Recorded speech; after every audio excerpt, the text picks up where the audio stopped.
Please enter your host PIN. When finished, press the pound key.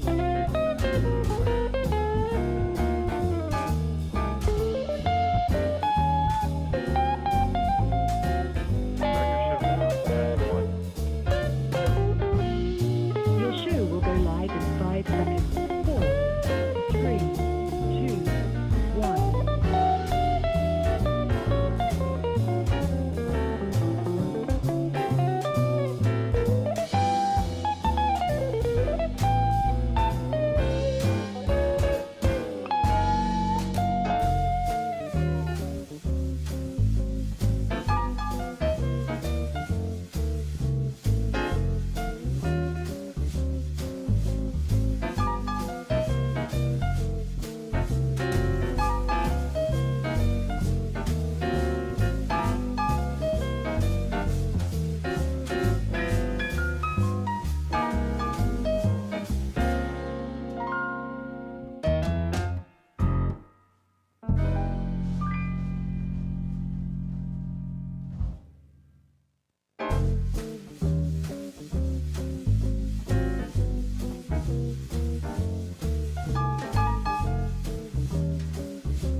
All right.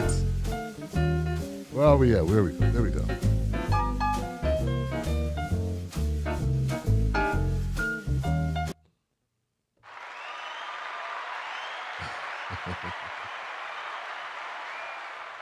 Wow. What's going on? What is up, people? My name is Tim Black. Welcome to the Tim Black Show. Are we live? I said, are we live? Get the back up off me. Back up off me. Are we live, Johnson? Make sure that we are live, Johnson. Let me check everybody. Welcome to the show. Welcome to the show. Show enough. Welcome to the show. Are we live? All right, Courtney SLP, Nat A, Tony D. What up, Keith Weston? I got the wrenches. The people with the wrenches are out. No bid wrenches, just wrenches. What's going on, Valley the Content Boutique? Lady Jackie, what's going on? Lisa Friedman, welcome. My Tim Black Wolfpack in the house. Wow. Yo.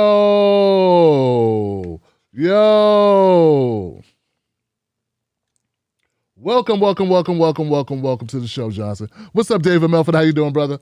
We got the moderators in the house because it's going to be fire tonight. It's going to be fire tonight, Johnson. That's what's going to happen, Johnson. But we're going to work our magic because that's what we does. That's what we does, Johnson. That's what we does. So,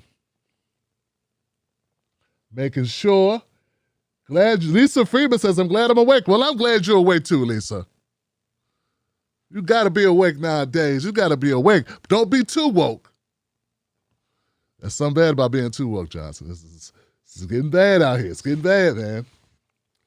Keith Weston says, I'm at work, but I'm definitely listening. All right, Keith Weston. Give it up for Keith Weston in the house. My brother. Oh, goodness. So we got a lot of stuff to cover. Now, if you're new to the show, first of all, could you share this out, guys? We need to read some people. Can we read some people, Johnson? Yes. First of all, it's a very unique conversation going to happen here tonight. Somebody with a political show like this is going to talk about this. And then I'm going to open up the phone lines and you're going to talk about this. because it ain't just a one-way conversation. Other people do call in and they talk. That's not everywhere you go. That's nice. I see some people ever change your format. Congratulations for stepping into the 21st century. Way to go. We're going to have an interesting conversation. I'm hoping that we can talk tonight with some maturity. Can we be mature adults in here? Can we do that? Can we be thinking people tonight? Can we really put on our thinking caps? Get down to business. We got a lot to talk about. So the phone number's on the screen. 319-527-6212 is the number you dial into. Jesus Christ, I don't think we need a monologue tonight. I don't think we need it. I think we just need to get going. Because we got so much to talk about tonight. It is amazing, Johnson. It's amazing. I will tell you this. All this is going away. All this shit, the green screen. It's so 2014. This gotta go. It's 2016, 2017. Hey man, they got green screen in the apps now. I can do a green screen with a push of a button in an app. It's gotta go. We're gonna use the other set. What you used to seeing on pause is what we're gonna start using. Time to make the change, John. Come on. I just had this thing in my head, guys. If you're new to the show, I do two shows. I do Pause with Tim Black and I do the Tim Black Show. And I felt like, they could have separate identities. But no, I'm still Tim Black. So I don't need no damn two sets. People coming in here get discombobulated. Where am I at? I thought I was on the Tim Black. What's all this? Then they come back again. I got a bunch of blue state. So I'm deciding that I have made an executive decision. I had a conversation with myself, and I decided, we need a backup PC, but we don't need a backup set. And I can still use the green screen for other stuff when I do production, if I want to do something dope in video format. So for the live shows, it's going to be on the new set, which is a natural set with real background, with real chairs and tables and shit in the back, real stuff. No more of this. So this will be the last night for this, Johnson. Bye-bye. Toodaloo, mofo. Get the stepper, Gina. You ain't got to go home, but you got to get the hell out of here. So I guess that's a monologue intro. I'm going to get to so many things, but first of all, I want to start off in a place, it's a little somber. I'm going to start off in a little somber place, Johnson. Let's do this. There we go. Here we go. We are going to do this, okay?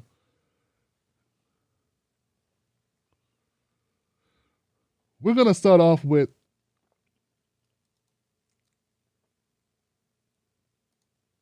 Kevin Samuels. Let's have a Kevin Samuels conversation. Some of you know, not all of you know, Kevin Samuels was a content creator. I hate the term YouTuber. Because he's on Instagram, anywhere you could get a video, his work was everywhere. TikTok, Vimeo. The man made content. He was a independent media company is what he was. Was not a YouTuber. Grown-ass man in his mid-50s. And he made content, okay? In some of his content, you can find it on YouTube. And he talked about relationships. He's what they said was, he was a self-described relationship guru and a very polarizing figure for many folks. Many folks saw him as controversial. Controversial YouTube stars, you say YouTube stars, kind of. Kevin Samuels has died. I don't know, it's a little disheartening the way they're characterizing that. But hey, it's the media. That's what they do. You're independent. Now, if he'd have worked for somebody and they were getting a lion's share of the profits from his wares, his work, his toil, then, you know, they would call him a journalist or commentator or personality, a host. So many things to call him. Well, Samuels passed away unexpectedly, guys. Like, I looked at Samuels and thought, hey, I need to get in shape. This guy looks good. I know he's 57 years old, but we never know what's really going on with somebody, you know? And who are we to judge, okay? So I got the news about Kevin Samuels passing away, just like most of you, online. And it appears that his parents got the news or his mom got the news the same way we got it. I find that very disturbing. That the man's mother found out about his death the same way I found out about it. DG Academics or insert name of hip-hop, trending hip-hop or Revolt. I think Revolt put something out very early. I think that was the first place I saw it as far as news. And I saw people, I'm checking with this person and I saw the posturing. I'm checking to verify and I'm doing this and I'm doing that to determine if this is, I'm such a news source. And it just hit up people, hey man, what's going on? What's happening? Is it true? Is it true? Is it true? I'm going to tell you guys, initially I thought it was BS. I didn't want to comment on it. I didn't want my name attached to no silliness. I did not want to be seen as somebody just putting out propaganda, putting out fake stuff. Because, like I said, but as you all know, at least you should know, black life, the lifespan of a black male is often short. We're in the twilight.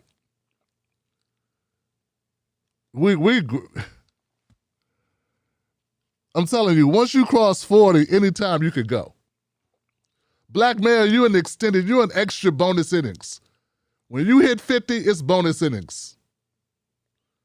People don't talk about that. So Kevin Samuels passed away, and based on what I can ascertain from the information out there, and I've seen enough people to report on it to feel that it's accurate. He was in an apartment with a lady friend. They had just recently met the day before. She spent the night. The next day, he had chest pains. She tried to help him. She was a nurse. Just so happens she was a nurse. He apparently collapsed. She called 911. 911 arrived. I don't know if he ever regained consciousness. I think I heard he regained consciousness, or his heart started beating, but he never regained consciousness. Something to that extent. They were unable to save Kevin Samuels. Kevin Samuels is dead.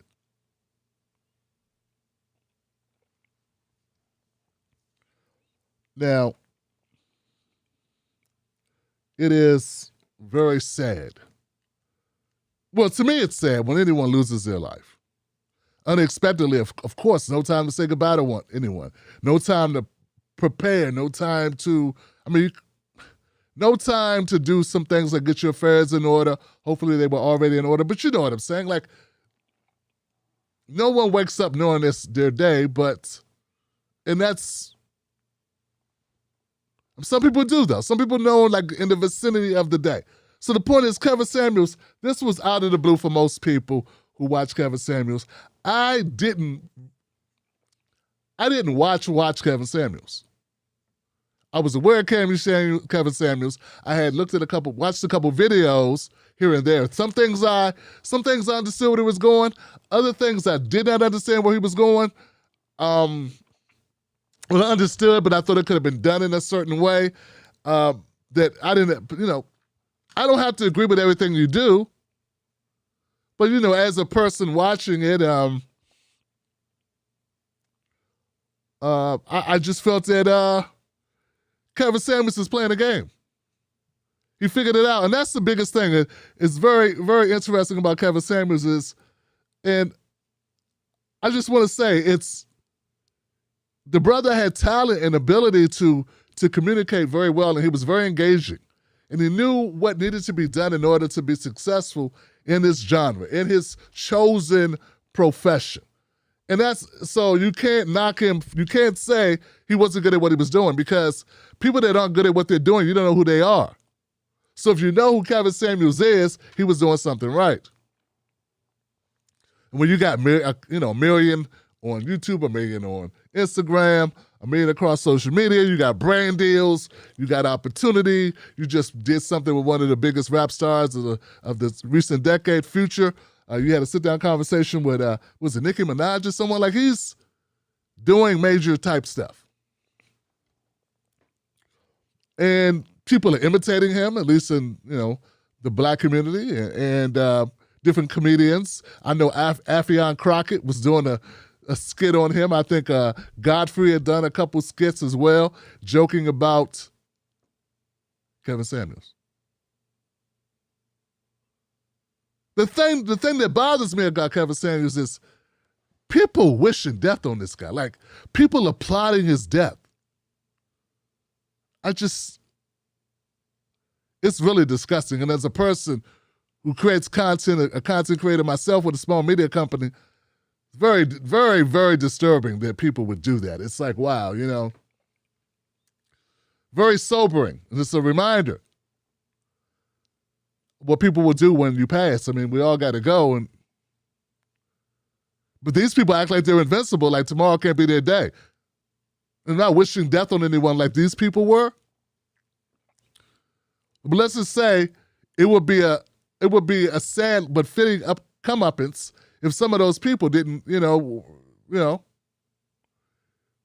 they could suddenly take that long walk into the upper room. Maybe, since it's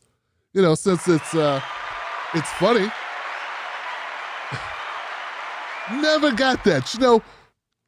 These people that are cheering for the death of Kevin Samuels, because he said something on the video that you didn't like. It's preposterous. It's silly. That's what I'm saying. Can we be mature a little bit? He said something on the video they didn't like. And they want him dead. They're glad he died. They're like, yay, and dancing and making posts, blaming everything in the world on this guy. This guy who they didn't know 2 years ago. They had no idea. And the world was shit 2 years ago. The world has been shit for a long time. Relationships have been toxic for a long time. People have been disagreeing about men and female relationships, family relationships, dating forever. He did not start this thing where people disagree about stuff. And these people were just really just like,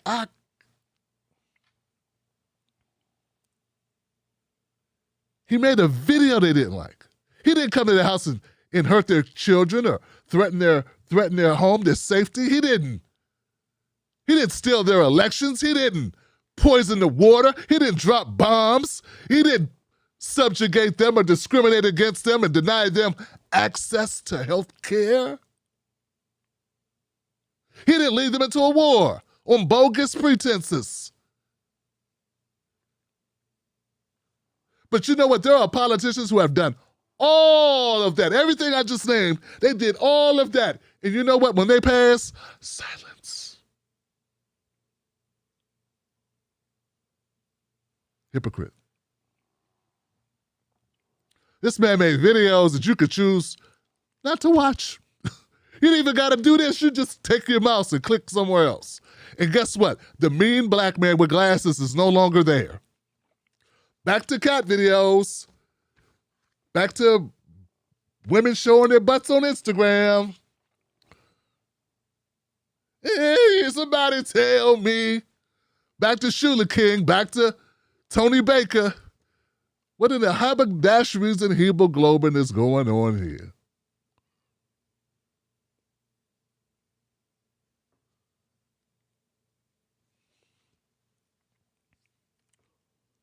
So it seems so immature. That's all. It's just very part of my disgust, man, isn't just that it's just we got real people doing.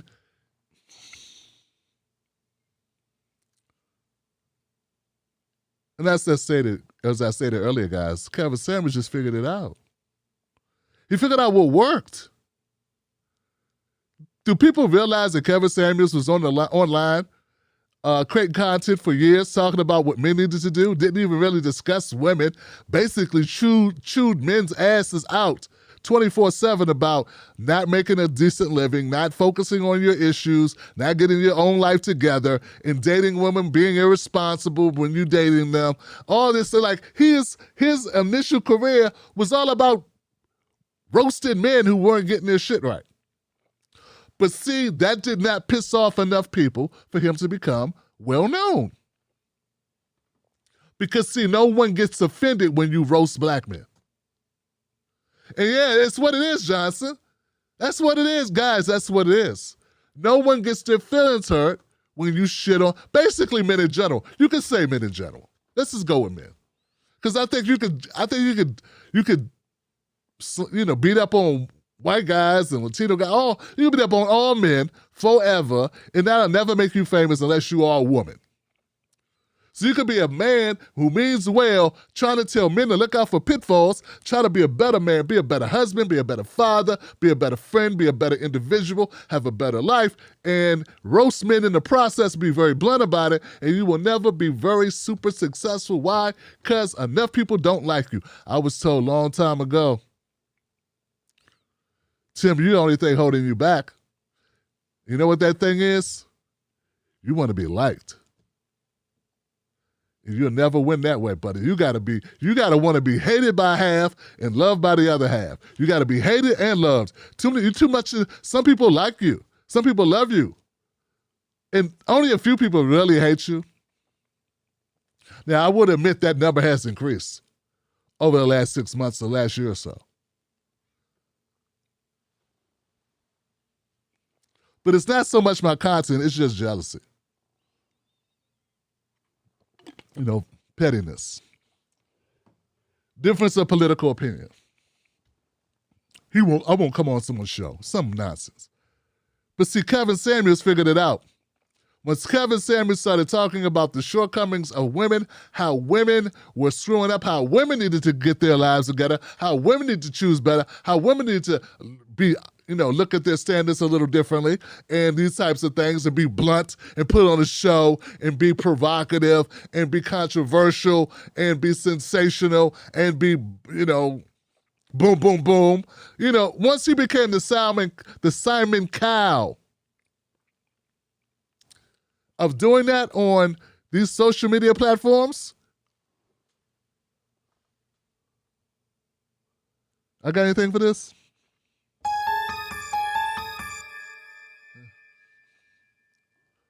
He blew up. And a lot of people don't get that's what happened. Now, I'm not here. The other thing I've seen a lot of people doing with the passing of Samuels is they want you to, if you say, hey, I'm not gonna celebrate someone's death. I'm not gonna celebrate this brother passing away.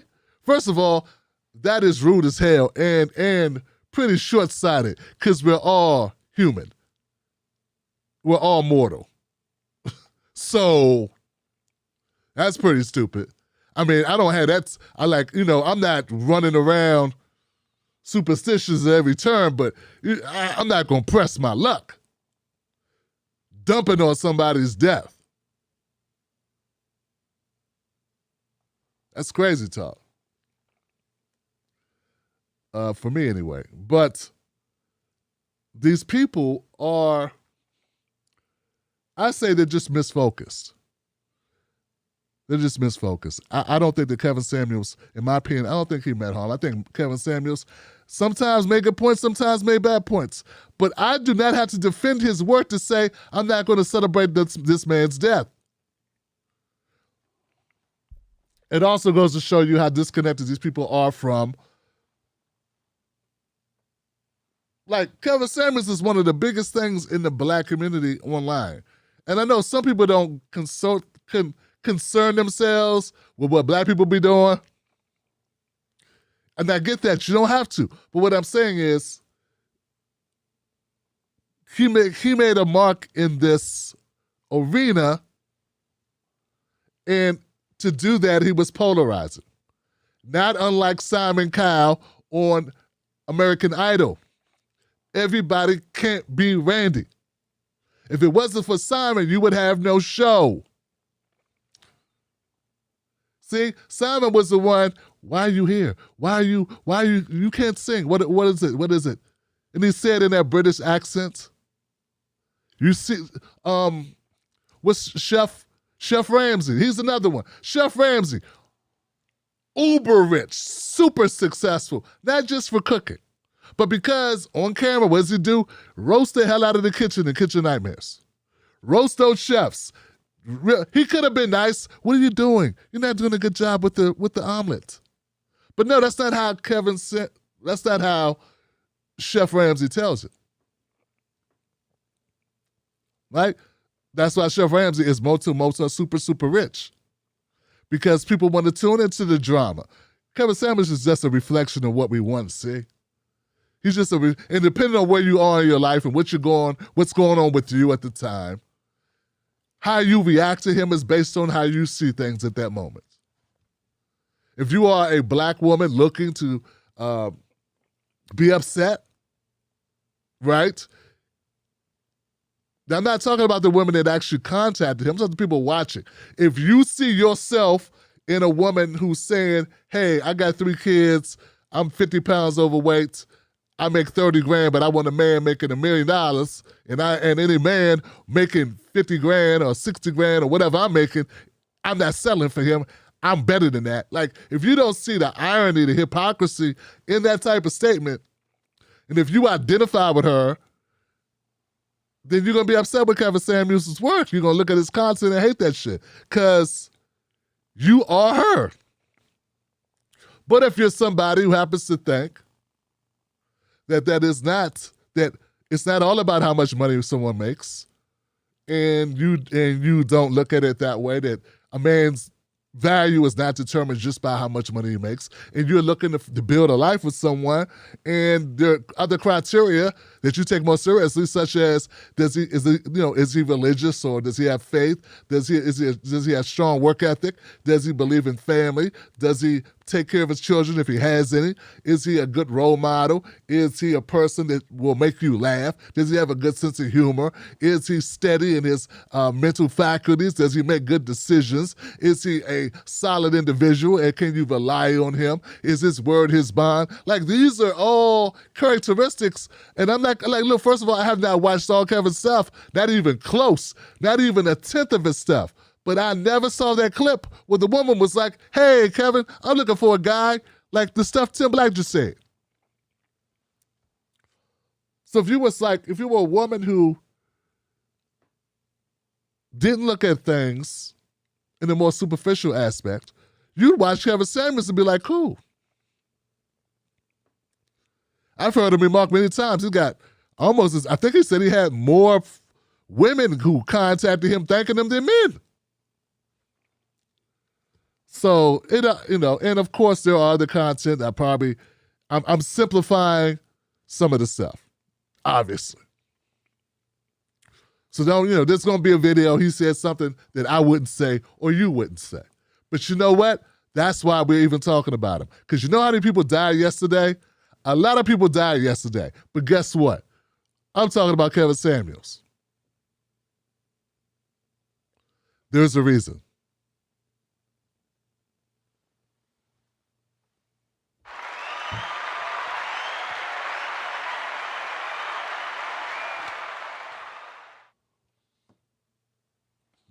So I'm not here to defend every piece of content he put out. I'm saying there's a reason why. It's a reason why The View had Meghan McCain. So what's killing me is that we're cool with the medias and the networks putting on people that are polarizing and say some crazy stuff all the time. But when someone independently does it, you do realize that they had Meghan McCain for a reason on The View. It's for the drama. They want the drama. They could have found another person to go along with Joy Behar to agree with her. Get what I'm saying? Like, they want the contrasting narratives to make it drama so that you'll watch. So Kevin Samuels had to be an opposite, often the person he had on the show, in order to create that drama, because it's just him. Now, if it was two people and they were sitting back and they were talking, well, then sometimes you could be heavier or lighter or whatever. But you understand what I'm saying? So that's just a little piece of media stuff that you got to be aware of. Also, I think sometimes people need harsh, blunt words in order for them to wake the hell up. Yeah, you can't nice your way into shit. Sometimes you got to tell somebody what you're doing is stupid. And you got to mean that. And they ain't got to like it, but later, they'll come back and say, you know what? Or maybe they never come back. Maybe they never come back. Them coming back and telling you is gratuitous. You ain't got to come back, dog, and tell me thank you. I know I gave you what I could give you, the best for you. Not the best for me, the best for you at that time, and I hope it helps you, even if you ain't like hearing it. Now, telling somebody that they're dumb and they're stupid and all this, a bunch of negative stuff, that's not my way of doing it, but sometimes I do get pissed off. So I don't want to be a hypocrite. I get pissed off and I say thanks, don't I? Anybody watch this show knows that. So we're all flawed, we're all nuanced, and he's also in the business of keeping your attention for an hour, 2 hours, sometimes 3 hours. Not the easiest thing to do. And then if you're going to get on the show and say, you who make 40 grand with 2 kids from 3 different baby daddies are too good for a guy making 40 grand just because you are a woman, well, that sounds a little crazy. And that if you got a guy making 40 grand, that you are settling for him, but for you, you're the prize. And I'm like, that's kind of crazy.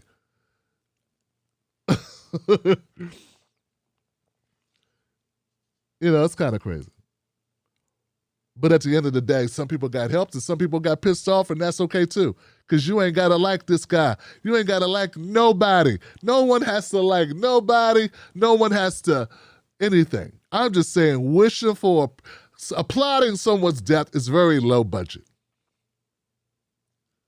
And I will not do that. And I respect the work ethic. I understand this transformation from being one way to altering its content and it working like gangbusters, and people blaming him for it working. Like, he went another way and nobody cared. Well, it was less successful, much less successful. Get it? He went the route of telling guys, hey, do better. Love the ladies. You got to love the ladies. Take care of the ladies. Support the ladies. Be a better man. Take care of yourself. Take care of yourself. Pick your pants up. Pull your pants up. Work on yourself. Open a book. Save some money. Don't buy that. Why are you buying rims? Do this. Buy a book. Buy a scholarship. Do this. Take a sabbatical from the BS. Stop thinking with your other head. Think with the other head. Do this. Do that. He did all that. And people was like,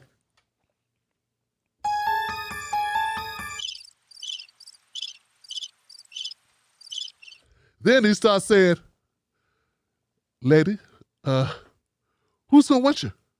What size are you? You too good for who? In what galaxy? Oh, get off my screen. And then people was like,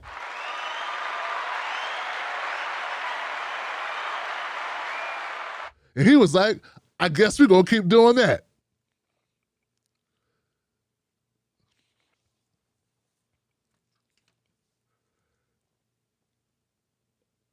I did not know Kevin Samuels, so it's only so much I can say. Somewhere in the broader picture, maybe let's do this. Let's try to be meaningful. Let's say this: take care of yourselves, brothers. When I heard about Kevin Samuels, I'll tell you what I did. I could not sleep. I got up, I came downstairs into this area here that I'm now, and I went to work. And I was thinking about no one knows when they go. And I was thinking about legacy. I was thinking about, oh my God, what am I trying to get done? Is it important? What will I leave behind? And I was also thinking I better get up from this computer more often and go for some more walks. And I was thinking what people will say about you when you're gone. And I know there's some people just itching to tap dance on my grave. All because of stuff like, I supported Nina Turner.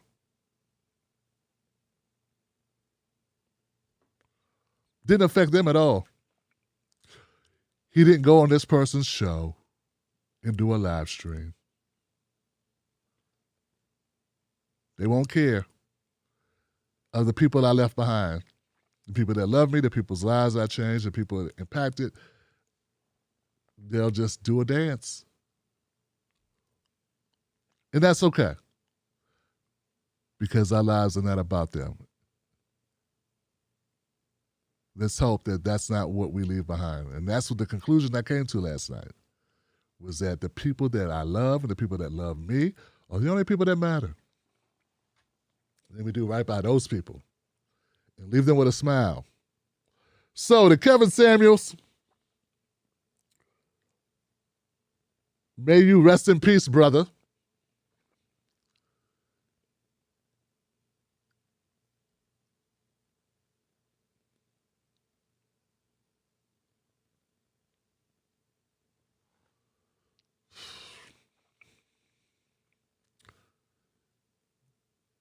Black men. For that matter, white men. All men. Men, take care of yourselves. Kevin Samuels worked a lot.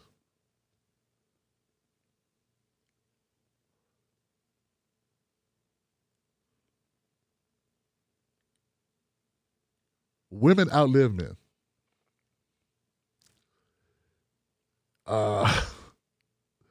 And there's a reason. And speaking as a black man, knowing stats that we have the shortest lifespan of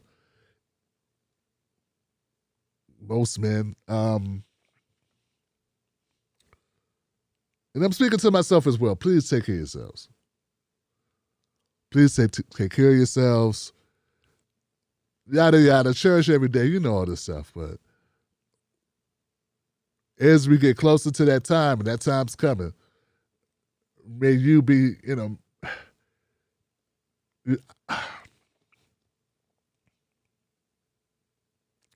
let's just be better. Let's try to be better. And that's anybody else's justifications or standards, but to our own standards. And let us have high standards. Let's live it as if we are aware that there's a time clock on it. Let's live as if we know there's a time clock on it. Not to be living in trepidation, not to live in fear, not to live in angst, but to live in determination. And let's make our time count.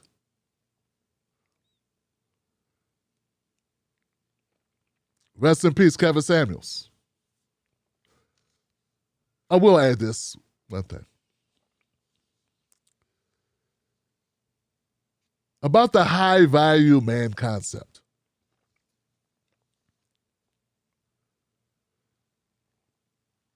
I will say this. The value that I bring is that cannot be quantified externally. The value that I bring is from a personal accountability to myself which leads me to lead my life a certain type of way. And that focus has me do things a certain way for the people that I love, the people that I care about. My value is in my deeds to my family, to those that I love, and to the work that I do, and to the improvement I seek upon this journey. That is my value. Me being a high value man is not some label based on some number of some stuff for exchange to buy goods and services. You understand what I'm saying? High value man is not just about someone's money. And there you go. Because there are a lot of people with money who and people, money does not determine, it's good, but it's not the determiner of happiness. That's all I'm saying. And happy beats a lot of shit, I believe. All right, guys, that's it. I wish you all to be high value to yourselves. And by being high value to yourself, hopefully one of those criteria will be to be a better individual, better husband, father, friend, partner, and women, wife, mother, whatever, sister, aunt, guardian to those that you love. All right, Johnsons. All right. I did not see that coming, but hey, whenever someone trends on Twitter, I'm like, what's the goings on? Okay. Speaking of not knowing what's happening, folks, we're not going to spend a whole lot of time here, but I got to touch on this. Someone tell me, please. I'm trying to figure this out. Okay, so these two people, Amber Heard and Johnny Depp, they have a trial, and a lot of people are watching this trial. They are losing their minds.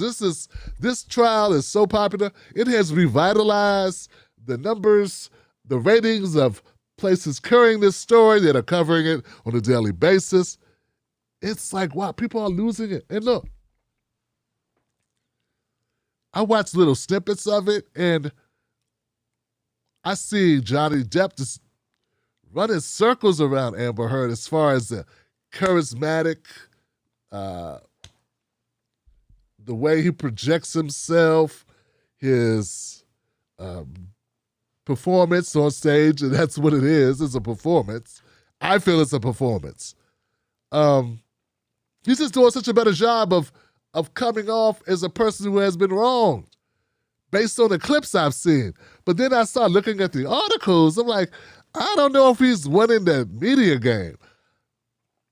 Because the media game is, Jesus Christ, it's like there's horrible things. So being said about Johnny Depp. So for anybody who doesn't know, this is a defamation lawsuit that Johnny Depp filed based on an article that Amber Heard wrote back in 2018 or something. A long time ago. So Johnny Depp's lawsuit is for $50 million. He's suing her for defamation. She's countersuing him for $100 million.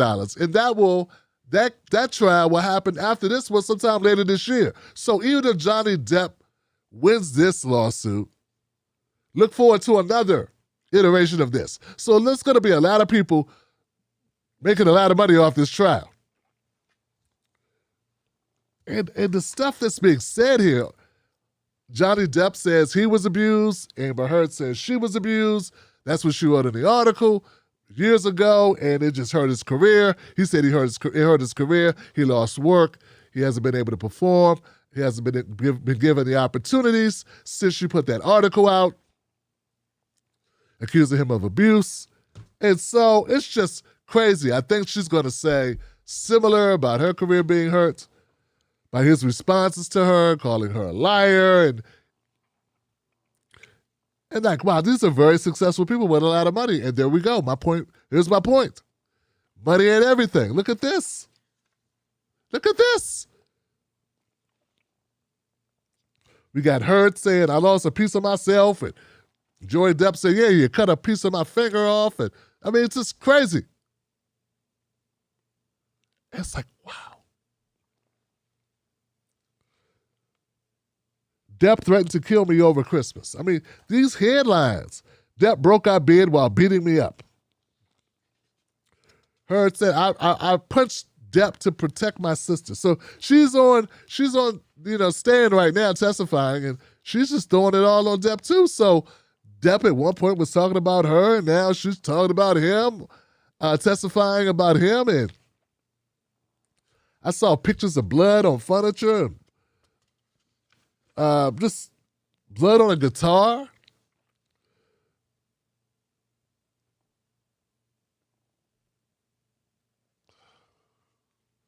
There's even like very graphic stuff in here about something with beer bottles. And all I'm saying is this trial is crazy. And I think, just based on what I saw, at least until now, I thought Johnny Depp was running away with this thing. And now when I read some of the testimony of Amber Heard that I did not watch, but I read some of the testimony, some of the articles of what she's saying on the stand, unless he can contradict that stuff. I mean, some of that stuff is horrific. I mean, Jesus Christ, shots. Is it possible we just got two people that kick these others at, beat each other up and should have left? Like, is it possible as both of them are abusive? I know that's kind of a cop-out, but I'm just saying, you lose a finger or half a finger, and you're still with the person. It's like, and if he did stuff that she says he did, and you're still with him, and you're both got blood, and both have pictures of black eyes and busted lips, like they both had pictures of wounds. And we know there's toxic relationships where that exists. So I don't think it's that crazy to say, maybe both of them, got a little, All right. So that's one thing. Also, I find crazy, Johnson. It's not crazy. Trevor Noah did the Washington Correspondents' Dinner. He did that recently. And people were saying Trevor Noah was fantastic. That's what they were saying. They were saying, oh, Trevor Noah, he's the best. He's amazing. He did all this stuff. He's so great. And I can't imagine someone doing it better than him. And he was so bold and so, Here we go. Trevor Noah was so great, and wow, he just really told jokes. He was so brave. That's it. He was courageous, and he took on the establishment. And I'm watching some of Trevor Noah's hosting of the Washington Correspondents thing that they do. I'm like, bold how? He had a lot of Fauci jokes. He made one joke about Jeffrey Tubin. He went more at Chris Cuomo than he did Joe Biden. He went more at Ron DeSantis and Donald Trump than he did a sitting president. He didn't even mention the vice president. I mean, how could you... Look, see, I think we have a disconnection on what courageous is. Courageous is going after people in power. Going after Chris Cuomo is that powerful, nor courageous. See, it's courage when you go up to a cop and say, where my son at? It's dangerous. That's why it's courageous. It is not dangerous to call out Chris Cuomo or Jeffrey Tubin or to make fun of Ron DeSantis if you are, one of the corporate Democrat types. That's called safe.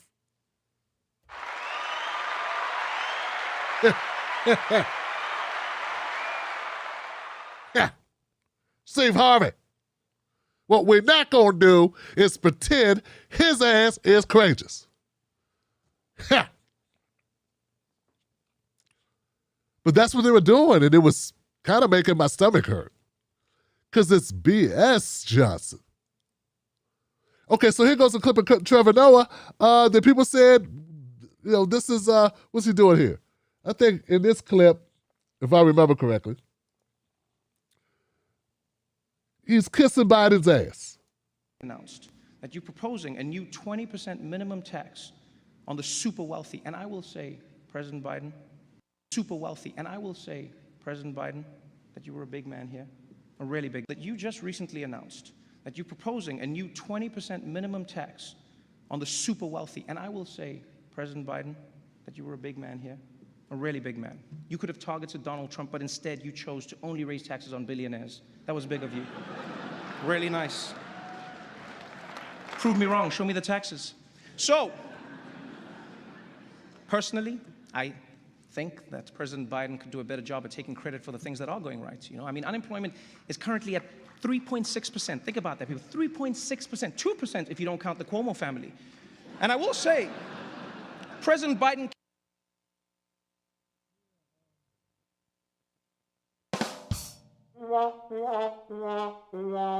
Yeah, it was a long night of that. Oh, he's going to get on Biden. Oh, no, he didn't. He just made it about Trump, and then he went the other way, and then he kissed Biden's ass. All this low-hanging fruit. Nothing about the John Lewis Voting Rights Act. Nothing about, all of the justice. The George Floyd Justice Bill, nothing about that. Nothing. Zero. And you call it courageous. Okay. So it's just, we live in different worlds. We live in different worlds. These people, now the people in that room are like, this is great. He's one of us, and that's all it is. That's all it is. Trevor Noah is one of those. He is doing what he needs to do in that space to keep his money. And that's okay, because most people do that. But that is neither extraordinary, courageous, bold, and it damn sure ain't brave. I heard people talking about his closer. So we're going to start taking a lot of time on the Tim Black Show. We're going to up some things. We're going to do some different things. Because if this is what amazing is, where did you get a load of me? Super wealthy. And I will say, President Biden, that you were a big man. Happened for so long that it might slip your mind. It's a blessing. In fact, here, ask yourself this question. Honestly, ask yourself this question.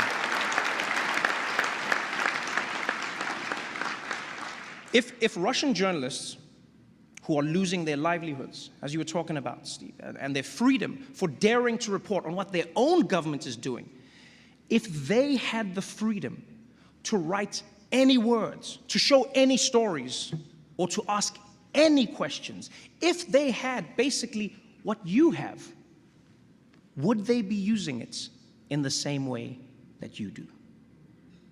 Ask yourself that question every day.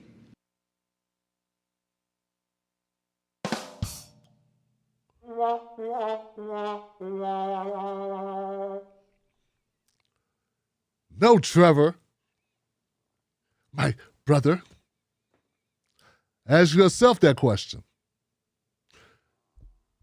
A guy with a platform as big as Trevor Noah's.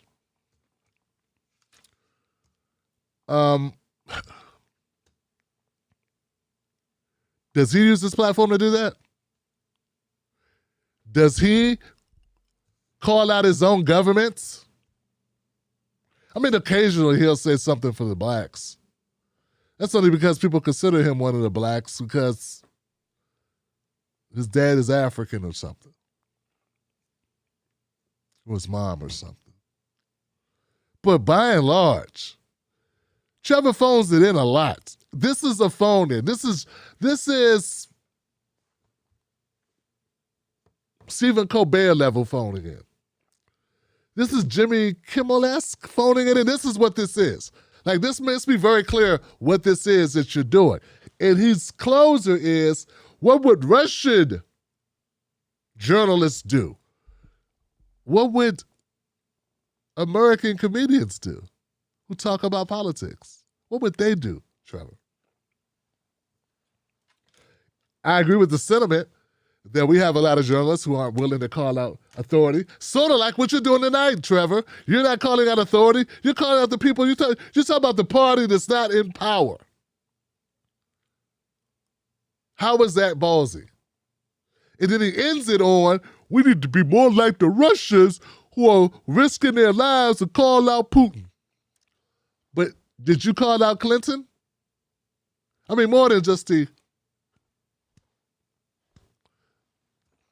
Did you go in on Biden and all his BS? You didn't do it right here, that's for damn sure. I don't know, I guess we can find clips. There has been times when he would occasionally, when we get into all of that. Get into these little one-offs, but overall, his body of work, he is not known for challenging authority, and that's why we know who he is. And that's sort of what I've been getting at tonight about the lack of courage. The lack of courage. So, it is what it is. And once again, the most frustrating part is not Trevor Noah phoning it in. It's the people clapping. And you know what? Those people that are clapping, those are a certain group of people. We just don't get it. They don't get it, Johnson. Okay.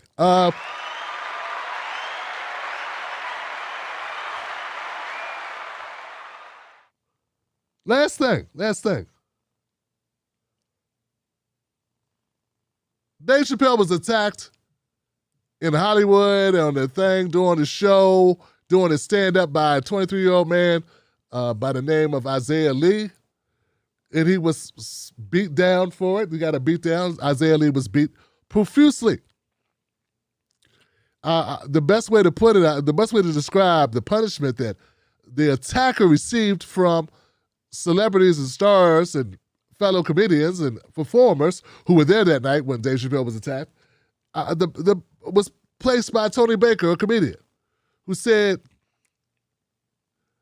it looked like they took that dude's arm off and put it back on backwards. That's what it looked like. So, what do we have on this? What do I have? Let's see what we got. I got some stuff. So Dave Chappelle, he took it. He was attacked doing his job, telling jokes. Guy runs up on stage. Well, there's been some words about this. People have been discussing it. And some people who have discussed it have done so in such a horrible way that I've gotta talk about them, Johnson. I have to bring up what's been happening. There have been people that have been kind of blaming this attack on Dave Chappelle on things that had nothing to do with the real source of this problem. I believe the reason why Dave Chappelle was attacked was because Chris Rock was attacked by Will Smith, and some of you applauded it. That's what I think. I think remember we talked about being bold and being courageous and just telling the damn truth. That's what happened. So when I was watching The View and I saw Joy Behar make a comment and something like Sonny Hostin sort of kind of try to grease the wheels for it to be, make this about Trump, I was like, what's wrong with these people?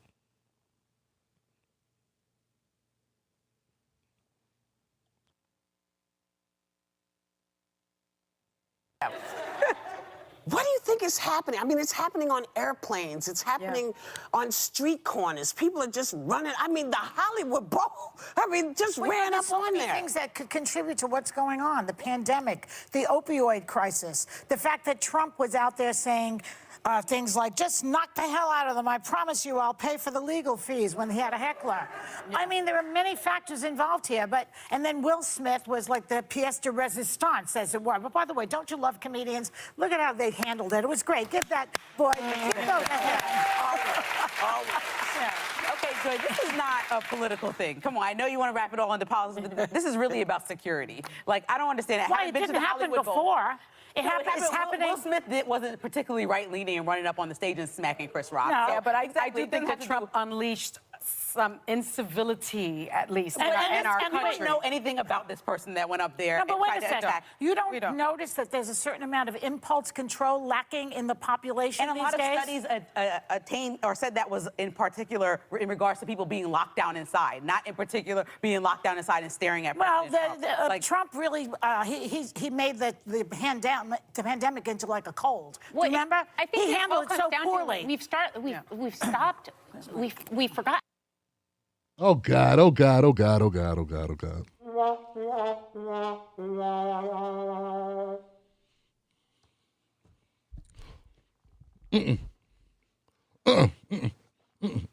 no, no, no, no, no, no, no. No, no, no, no, no. No. Hell no. Hey man, Donald Trump said a lot of things on the presidential path or the campaign path or whatever, right? And yeah, he said some things when he was president, but damn it, that was years ago at this point. We're not going to be able to use Trump to cover up nonsense that happens. Joy, you were right at one point. At one point, you're like, hey, and Will Smith and blah, blah. There you go. Stay there. Stay things in recent memory. Because we could always go back in time and blame things on things that happened years ago. But what just happened a couple of weeks ago to another comedian is probably a little bit more germane to what's happening now.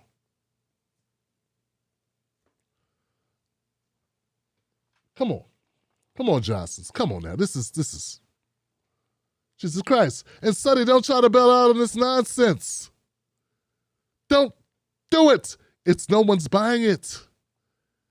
And it's just time after time. It's the same thing. I saw people who blame Kevin Samuels for January 6th. Like these weirdos, these weird ass-kissing liberal, whatever I don't even, you know what, I don't even put a label on it. Let's just say these people who blame stuff on other stuff just to defend other stuff, these people are not my people. These people deserve to be called out every step of the way. And anyone making light of Dave Chappelle being attacked is an asshole. Dave Chappelle, look, Dave Chappelle said this. He recently commented about what happened. And I'm only going to read this. I don't really want to read to you, but I want to get this right. So at the Comedy Store, he was performing Dave Chappelle. And people that paid to come see him. It was a secret show. Among the intimate crowd, there were a lot of celebrities there. Kim Kardashian, Sean Diddy Combs, Yassine Bey, Mos Def, comedian Jeff Ross, and also Michelle Wolf. She opened for Chappelle. 10 minutes into his set, Chris Rock came up and joined him on stage. And they started talking about everything from the Will Smith thing and whatever, okay? It says Chappelle went immediately into the topic of the Tuesday night attack at the Hollywood Bowl, saying he couldn't see the man's face, but that he got a grip of his hair. Chappelle described being embraced immediately after the incident by his son, who told him, "Dad, I love you." So I wanted to point that out. There are people applauding Dave Chappelle being violently attacked, assaulted, and battered live at a show by a stranger in front of his son. Let that sink in. Let that sink in.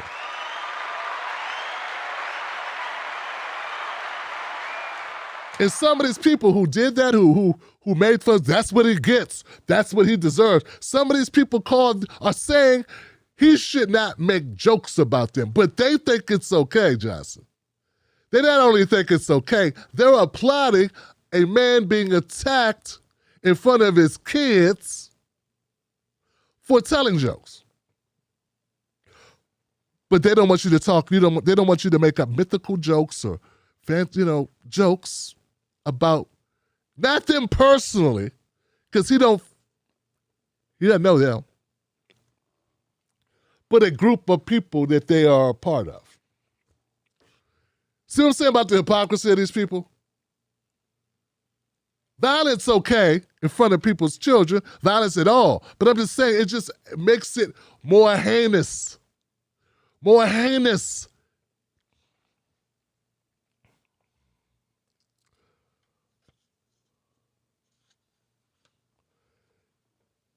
Chappelle representative said, despite the unfortunate and unsettling nature of what happened, he wouldn't let it overshadow the magic of his Hollywood Bowl sets. And that's what Chappelle did. He went back to doing his thing. I want people to go take another look at the Chappelle, the incident. TMZ put out some excellent footage that I can't play. You play anything from TMZ, it gets snatched. TMZ's got great takedowns. I don't care what you play. They don't play the game, Johnson. They spend a lot of money to buy their footage, and they will take that shit down, Johnson. So someone sold TMZ a really great copy of what took place. And you can see in real time how Dave handled this. I mean, Dave got attacked, and 30 seconds later, he was joking. Live on stage joking about being attacked. Making light of it. Making sure to keep the party going for all the people that came out. To keep the event going. He's a professional. He's not regular guy. That's all I'm trying to say. He's not a regular guy. He actually lives, breathes, and believes in being a comedian. It's who he is, part of him. He's been doing it since he was 14 years old. So his brain and how he thinks and what he said, it's just not like a person that's out to hurt. Anyway. It's in his DNA. It's in his fluids. It's in the sinew of his tendons. It's part of his body. It's everything. I believe that. Because if somebody jumped me on stage, I'm going to be mad as hell. And I ain't going to be all nice. I'm going to try to kill it. Oh, he was just like, let's get him. All right, guys, what the hell? And hey, let me go talk to this guy, see what's going on. Let me interview him. He's like making jokes.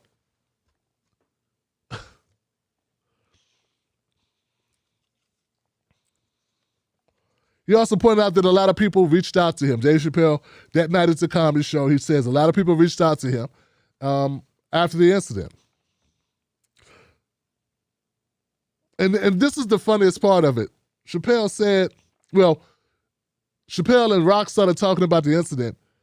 And one thing that Chappelle said to Rock, and it's hilarious, he said, at least you got smacked by someone of repute. I got smacked by a homeless guy with leaves in his hair.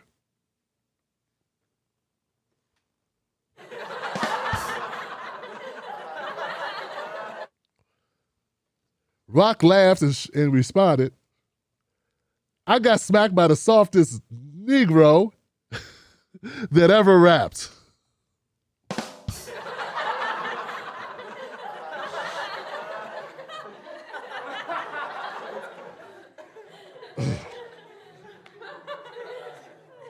And then Chappelle, now this is also new, and I want you guys to know this.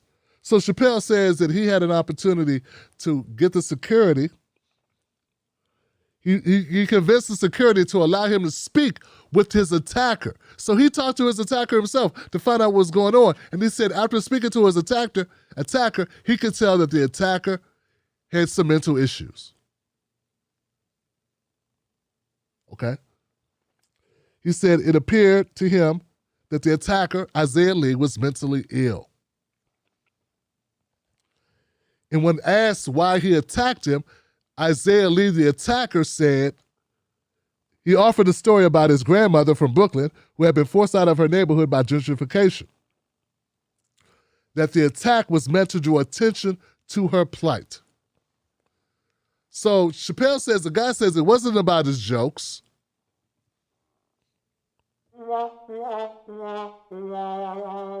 Isaiah Lee, the guy who attacked him, says it wasn't about the jokes. It was just to get attention about his grandmother. Now, take that for what it is. That's what he said. There have been people who have been co-opting this saying that's what Dave Chappelle gets. He make jokes about people. No, you just hate him so much because he makes jokes about all people. Dave Chappelle has made so many black jokes, white jokes, Asian jokes, Latino jokes, poor jokes, rich jokes, poor white people jokes, poor black people. Like everybody gets it, not just from him. All comedians make jokes about everybody. I feel that everyone deserves to be roasted, and that's how we show love. Where I grew up, that's what we did. That made you part of the crew. You got roasted. Friends make jokes about each other. People you don't make jokes about are not your friends. It would be nice if we could all be friends. That's all I'm saying. So anyway, that's what I think about that. And the last thing I'm going to say about Chappelle, we're about to go to phone lines, is this. Why is no one pointing out something that's very obvious, and that is this, and it has me very upset? And that is, no one's pointing out that a 23-year-old man jumped on a damn near 50-year-old man in front of his fucking son. That Dave Chappelle could have seriously been hurt by this kid, this grown man who's half his age, attacking him on stage. Why is that something that anybody would applaud? And as somebody who has covered brutality, we're supposed to be against that.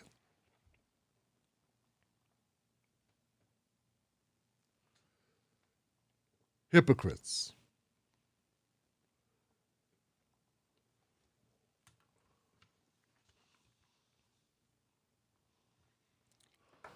Okay. Now, before we go to phone lines, I want to share this with you. Real talk. I saw this, and I just said, I need to make a new segment called This Is Some Cool Shit.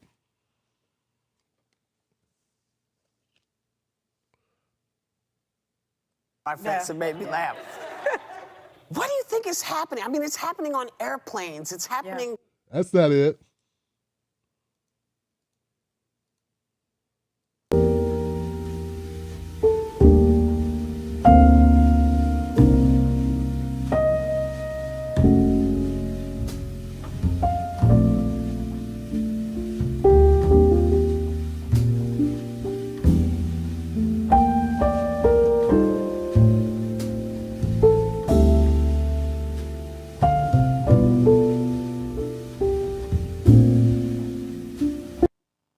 Yeah, I called that one the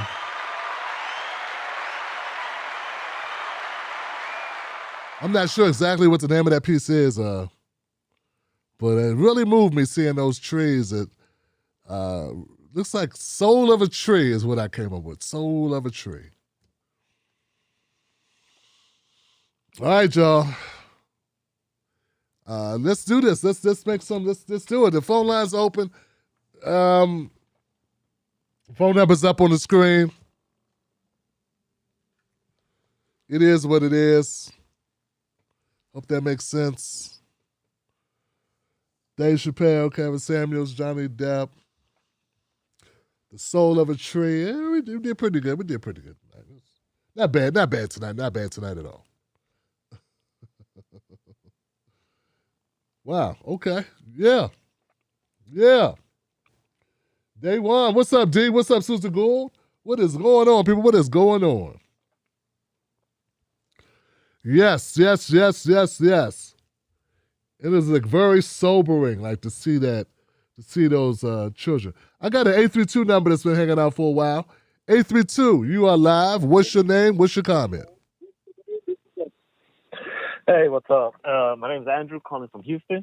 I wanted to talk about Kevin Samuels and I guess the Amber Heard situation. All right, brother. Go right ahead, man.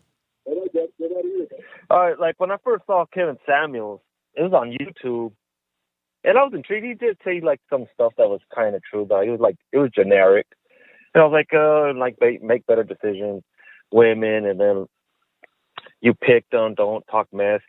And then it finally clicked on me, like this guy, this whole his whole thing, he basically, I don't know if you remember this, Tim, but he basically copied all of I forgot his name, Sotomayor. I don't know if you remember him. He was big back in the day. He basically copied his whole concept and did less cussing and put a suit on and just talked proper and trying to come off like a intellectual, like a Jordan Peterson type, giving relationship advice at 50. I don't know. It's like I'm in my 30s. I don't, it's kind of, you don't give relationship advice to 20-year-olds. It's a whole generational gap. And I was like, oh, this guy just took all his concepts, just cleaned it up, and just talking mess specifically about black women. But it kind of crosses over. You get like some Hispanics listening to him. And that's when he started blowing up. And he just copied this whole thing. I don't know if people noticed that. If you were on YouTube longer, like Tommy Sotomayor was really big. And he basically got this whole thing. I disagree, and then, brother. You dig a little more. Yeah, I hear you, brother. I disagree, though. I don't think he copied Tommy Sotomayor. No, I don't think he did. But they're basically about the same. They were doing the same thing. No, kind of. No. Getting it for hype or like getting attention, and it's the same people. Like rest in peace. Like I don't wish death on nobody. Like I only listened to him for like a little bit, and then I realized with a lot of these people, like on YouTube getting relationship advice, they're mainly going like for incels or people that came out of a bad relationship that are kind of burned and angry, and that's what generates a lot of views. And it's the same thing with Jordan Peterson. Like Jordan Peterson, just like another 50-year-old giving relationship advice about women all this stuff. Why do you keep talking about 50-year-olds? Like, what age do you think a person should be listened to? You think, so you're 30 years old. I don't know how long you've been in your field or what you've been doing. But I think, speaking to someone who's 50, I think I know that I have worked in numerous jobs and numerous professions. I know I have a level of experience that a 20 or 30-year-old just doesn't have in a series of things. Who would you listen to about relationships or about marriage if you're not going to listen to somebody who's actually been through those things? So that's one thing. The other thing is just because somebody makes a video or makes content, they didn't create a genre. Like, anyone can talk about anything. No one's the father of talking about women. That's crazy. What was everybody else talking about? So, and I think that Kevin Samuels talked about black women because he had a black audience for the most part. So what's he supposed to do? Talk about white women? He's talking about his callers, his audience demographics of the people that he's speaking to. So you telling your audience, you try to tell your content to the audience in which you are creating content for. So I think this whole thing with people, he's went after black. No, he didn't. He's got black guys who, most of them, I don't know, maybe they're interested in black women and black women were watching. So what are you supposed to do? Talk about Asian women? I don't know. But I'm saying, like, I think people, they're not thinking about what they're saying. So, like, those are my responses, brother. I think it's a little, it's a little whack to say that Tommy Sotomayor. I remember when they used to say anybody who covered news was trying to be like Tommy Sotomayor because he talked about news. It's like, damn, dude. Like, so Ed Bradley doesn't count. Like, all the newscasters in the world don't count. Just because Tommy did a news story that time, now it's like he owns news. Tommy talked about women. He owns talking about women. No, that doesn't work for anybody. You can't copyright a genre. You know what I'm saying? But you can, like, create a scratch or a song and copyright that shit. You can invent things, but these things that you're describing are things that you cannot hold a trademark in or own copyright materials to. All right, brother. What was the thing about Amber? What's the thing about Amber Heard and Johnny Depp? Oh yeah, like real quick, and I'll go back to Amber Heard. Like, it's not so bad, like giving advice at 50. Like, if you have an uncle or aunt that's been in their 50s, have been married, that's great advice. But these people like Jordan Peterson been divorced, and giving relationship advice that Kevin Samuels was divorced twice, and these aren't like the people you want to necessarily look up That's to. your Like, you have opinion, family members. dude. That is your opinion. Yeah. Yeah, you're not saying it like it's your opinion. You're saying it like because you think someone had a failed marriage, that doesn't mean they don't know something about marriage. I think having a failed marriage might actually give you a lot of insight into marriage, actually. That's my opinion. I don't have a failed marriage, but I don't think a person who had a failed marriage didn't know anything about marriage. That makes sense, bro. I agree with that. But I think, I don't know, maybe because what about Amber Heard, man? So much. Okay, what about Amber Heard? Amber Heard, like with the whole Amber Heard, like it's just so crazy because I used to like have an ex, we'll be fighting, and once she gets me riled up and like she would take out her phone and start recording me and like trying to make me look like the bad person. But after she did all this other stuff. So I don't know if it's more, I don't know, like it's more common than it is. Like I remember she was one of the trial, like she was recording them, like, oh, why are you mad, Johnny? Why are you mad? And he's breaking bottles, and then he finds out, she had the phone out recording the whole time, trying to make herself like in I guess in a better situation than what she is. But I don't know, like regarding like all of it combining, like there's gonna be, I don't know, bad women, and no matter where you go, it's just how do you get out of that toxic relationship? I don't know. That's how I wanted to end it off. It's like there's always going to be bad women, and then some people always going to capitalize on that, really on YouTube, telling you and make millions of dollars. Like kind of like you said with the chef guy, right? I forgot his name. Gordon Ramsay. How he made Gordon Ramsay. Uh-huh. And if you get people's hurt and anger, you're going to have a huge following. And I think that's what Kevin Samuels, Jordan Peterson, like with, I don't know what was his big stick. I think not calling a transsexual her or he is like who cares? But he got a little thing and he ran with it, and then he went into some relationship advice. And it's just they're capitalists, and they just ran with it. But yeah, that's pretty much it. Okay, I'll take that, Johnson. Give it up for my caller, man. I get your point. But just know, brother, that's the system. That's the way it is, bro. That's the system. You know, you could buck the system. You could opt out of the system. You could decide to do things differently. And that's admirable. Good. Just realize that if you want to, that the system operates that way, and that those people realize that in order to be successful, this is what you have to do. You learn it. It's sort of like politics, man. You go into politics, you say, I'm gonna fix this, I'm gonna fix that, I'm gonna do this, I'm gonna do that. And then very soon, you realize that if you don't do X, Y, Z, you don't get any slots. You don't get to sit on any committees. And you don't get the fundraising. And they put a challenger up to get you out of office. Because there's a certain thing, it's a system that's in place. That it's not crazy, it's not happenstance that every time you turn around, there's a new thing in the media that becomes the new talk of the town. And they all eat off of it.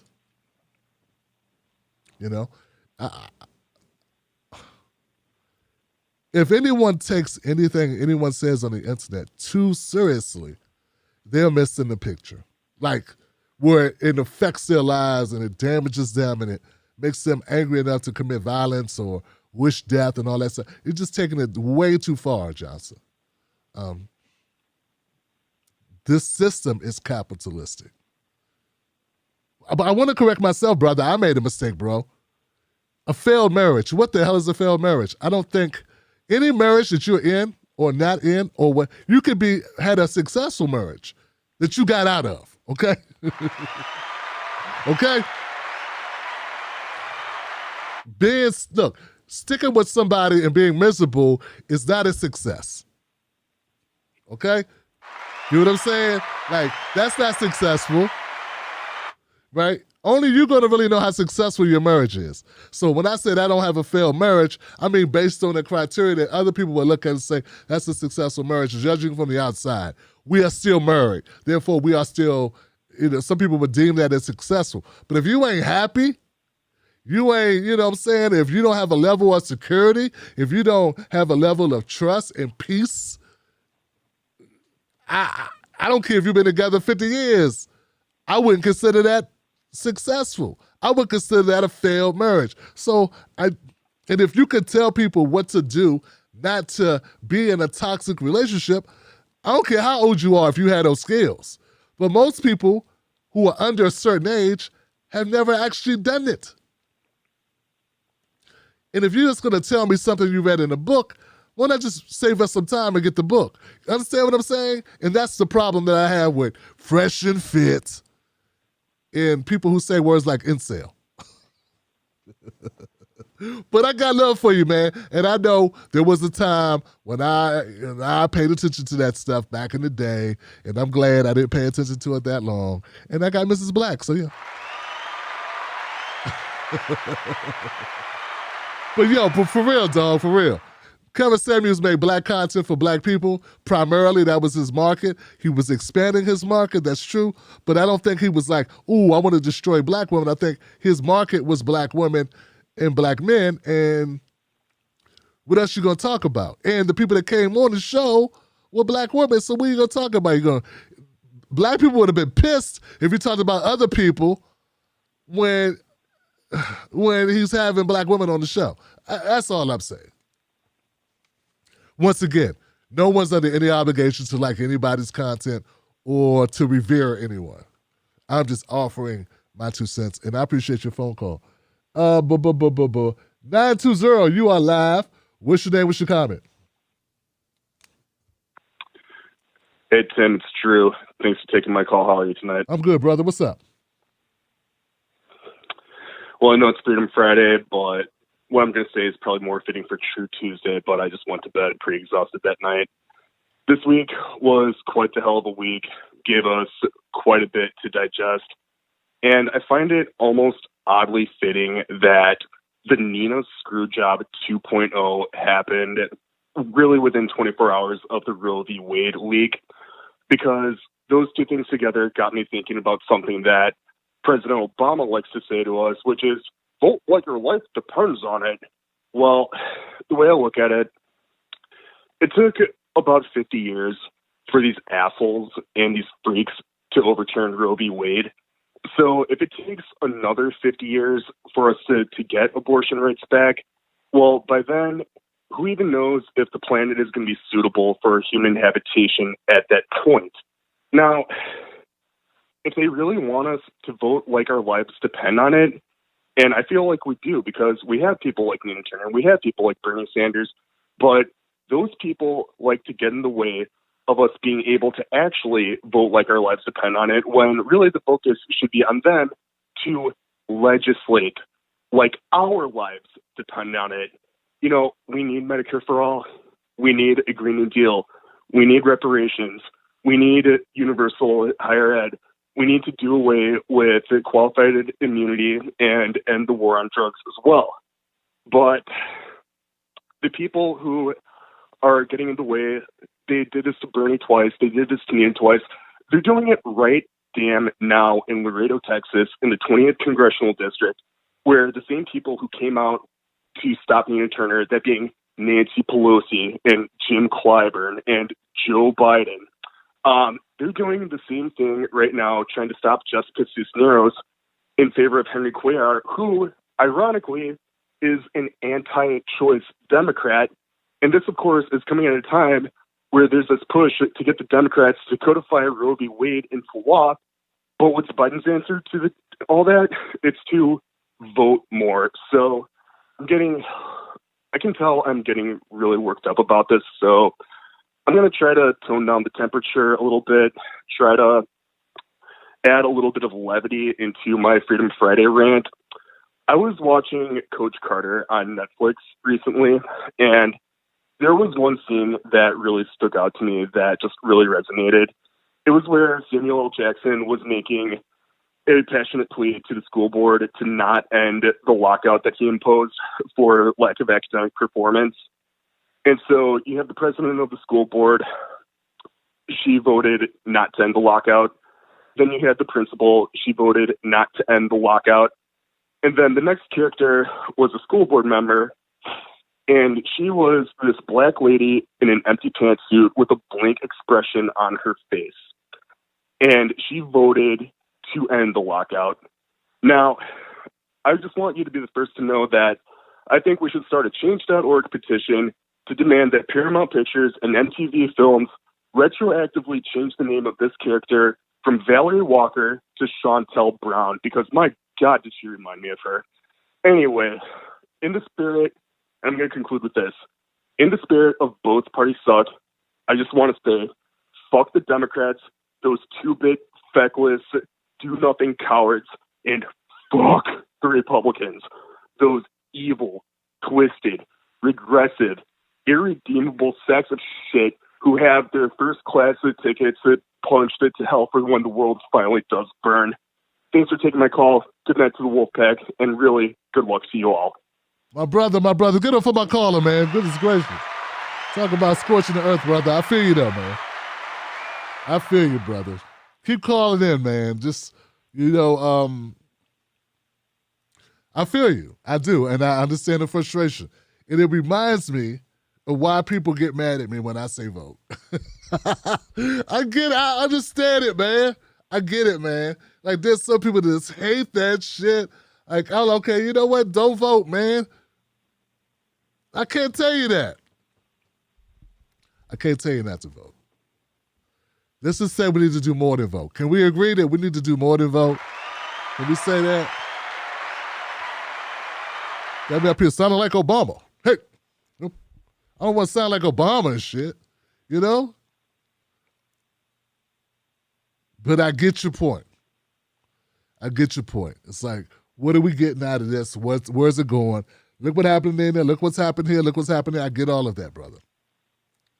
I do. And I appreciate you calling up and breaking and pushing the issue, forcing the issue on that.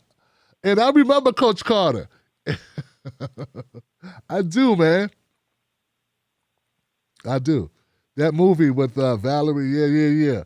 Yeah, she was a sellout, Johnson. She was a sellout. Yes. All right, guys, let me move on. I got more callers in the queue. I have a 602 number. 602, you're live. What's your name? What's your comment? Greetings in the name of the Father, Son, and the Holy Spirit. This is Pastor Don, GM CEO, and I'm just enjoying the show, brother. I've been on 10,000 radio shows, and you got the stuff. It's good. That's all I have to say. Hey, man, thank you for the phone call, brother. I'm glad you called in, man. Give it up for my caller, man. Making it easy. Making it easy on the brother, man. I appreciate that, man. And look, man, tell a friend that we do this show on Fridays and Tuesdays. We open up phone lines, and brother, we just try to keep it real, you know. You may not agree with what I say, you know what I'm saying, and that's okay. Everyone has different takes. We haven't, maybe you grew up in D.C. I grew up in D.C., bro. Working class background, okay? Maybe you grew up somewhere else and you got different experiences, because that's where our thought process comes from, right? In our lifestyles. But I'm going to tell you, bro, anything I feel, I'm not saying it just to say it. I'm not saying it because somebody paid me. And any opinion that I have, bro, is rooted in realness. And I ain't trying to kiss somebody's ass. And I'm not going to tap dance with these fools out here. My sister Donna be watching. My brother Duke, my brother Keith, my brother Gene, they all watch it. And I got to represent for them. So, and I ain't even going to count my kids that's watching. So, I ain't out here performing like a monkey on a string for nobody, Johnson. So, you feel what I'm saying, Pastor? Feel what I'm saying? So that's important to me, man. But welcome to the show, man. I'm glad you came and you showed up. I got a 111 number in the house. 111. You're live. What's your name? What's your comment? Hello. 11111. You alive? See, you got your hand up to talk, but I got nothing coming out of you. And I'm just gonna put you back on hold, my friend. So I got my 602. My pastor, he called in. Pastor called in, and then we have a 409. 409, you alive? What's your name? What is your comment? Hello. Hello. Yes. Hey, what's up? Dude. Hello, who's this? Gator Man, dude. Gator Man, what's up, brother? Wow, bruh. What's going on? What's going on, my G? Gator Man, get up for Gator Man, yo. Hey, man, long time no hear from, bro. I just wanted to say, hey, I'm sitting here like I'm trying to process everything else. It's been been a couple of rough years, but somewhat crazy, man. But what I wanted to address was like the whole you got the Chris Rock and then situation, and then you got the mofo that ran up on Dave, man. I think Dave played that situation great, and what I really like on the outcome is not given like Will Smith has some kind of protection. What I like on the outcome is that there was a consequence. There was a consequence for the guy who tried to run up on Dave. And it'd have been nice if the same thing would have happened with Will, but it didn't. But at the end of the day, we have to learn that there are consequences for our actions, brother. There are consequences, and he paid somewhat of a price. I hope the guy learns from it.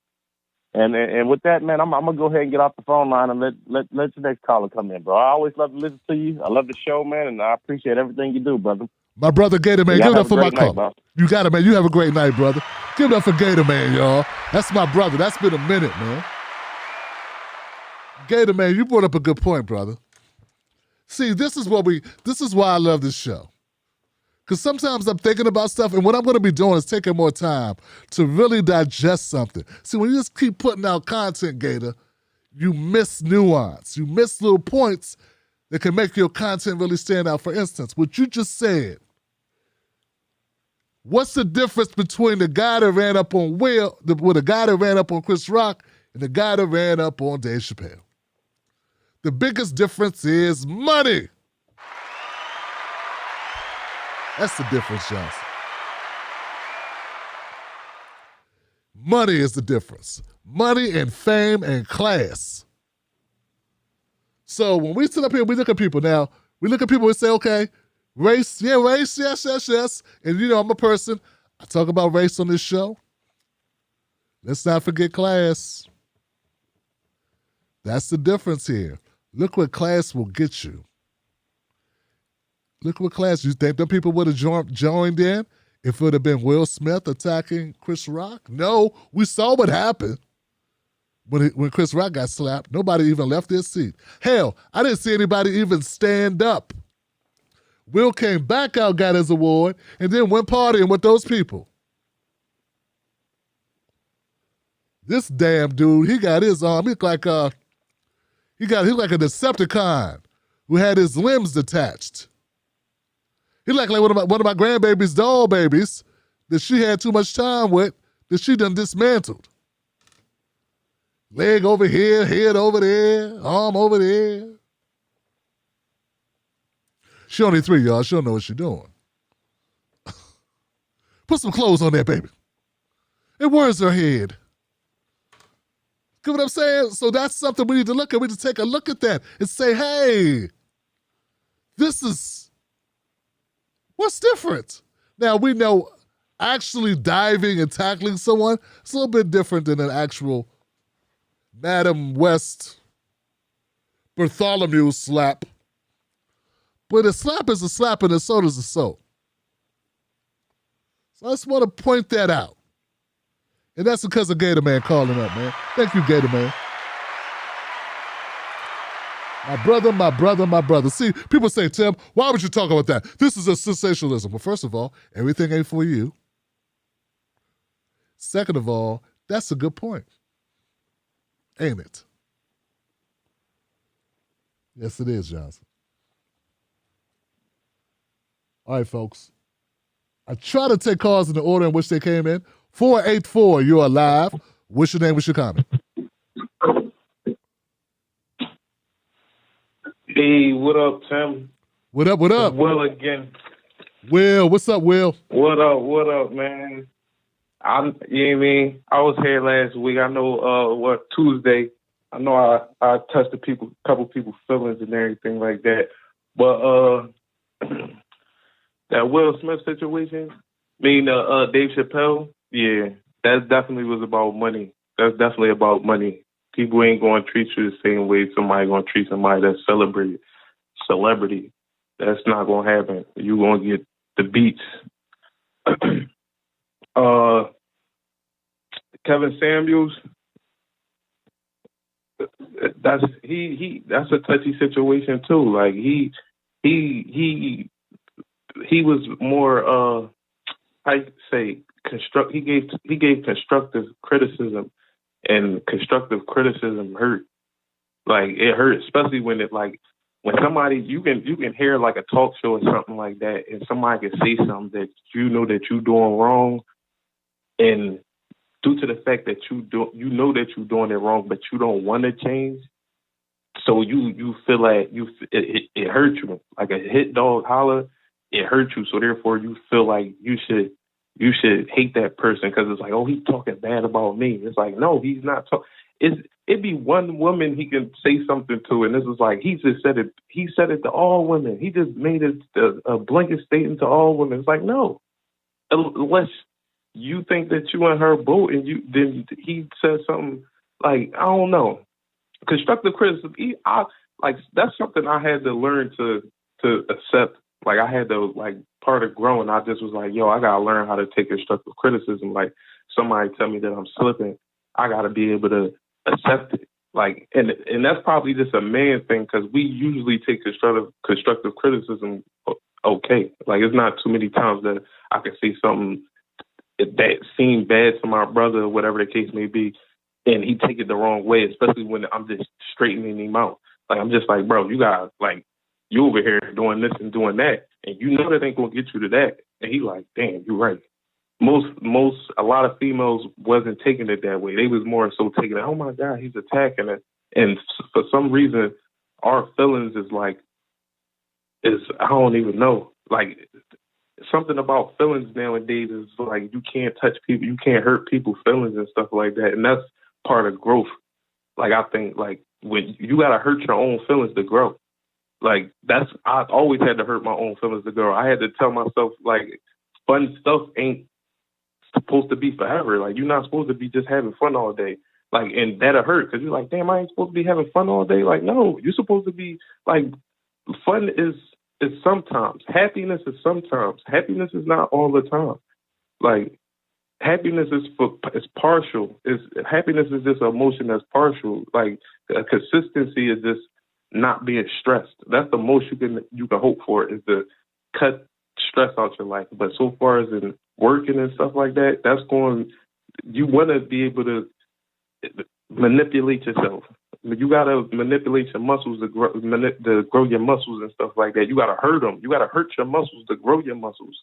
And that's I've been working out and stuff like that. And I'm like, yo, people don't understand. Hurt is part of your growth.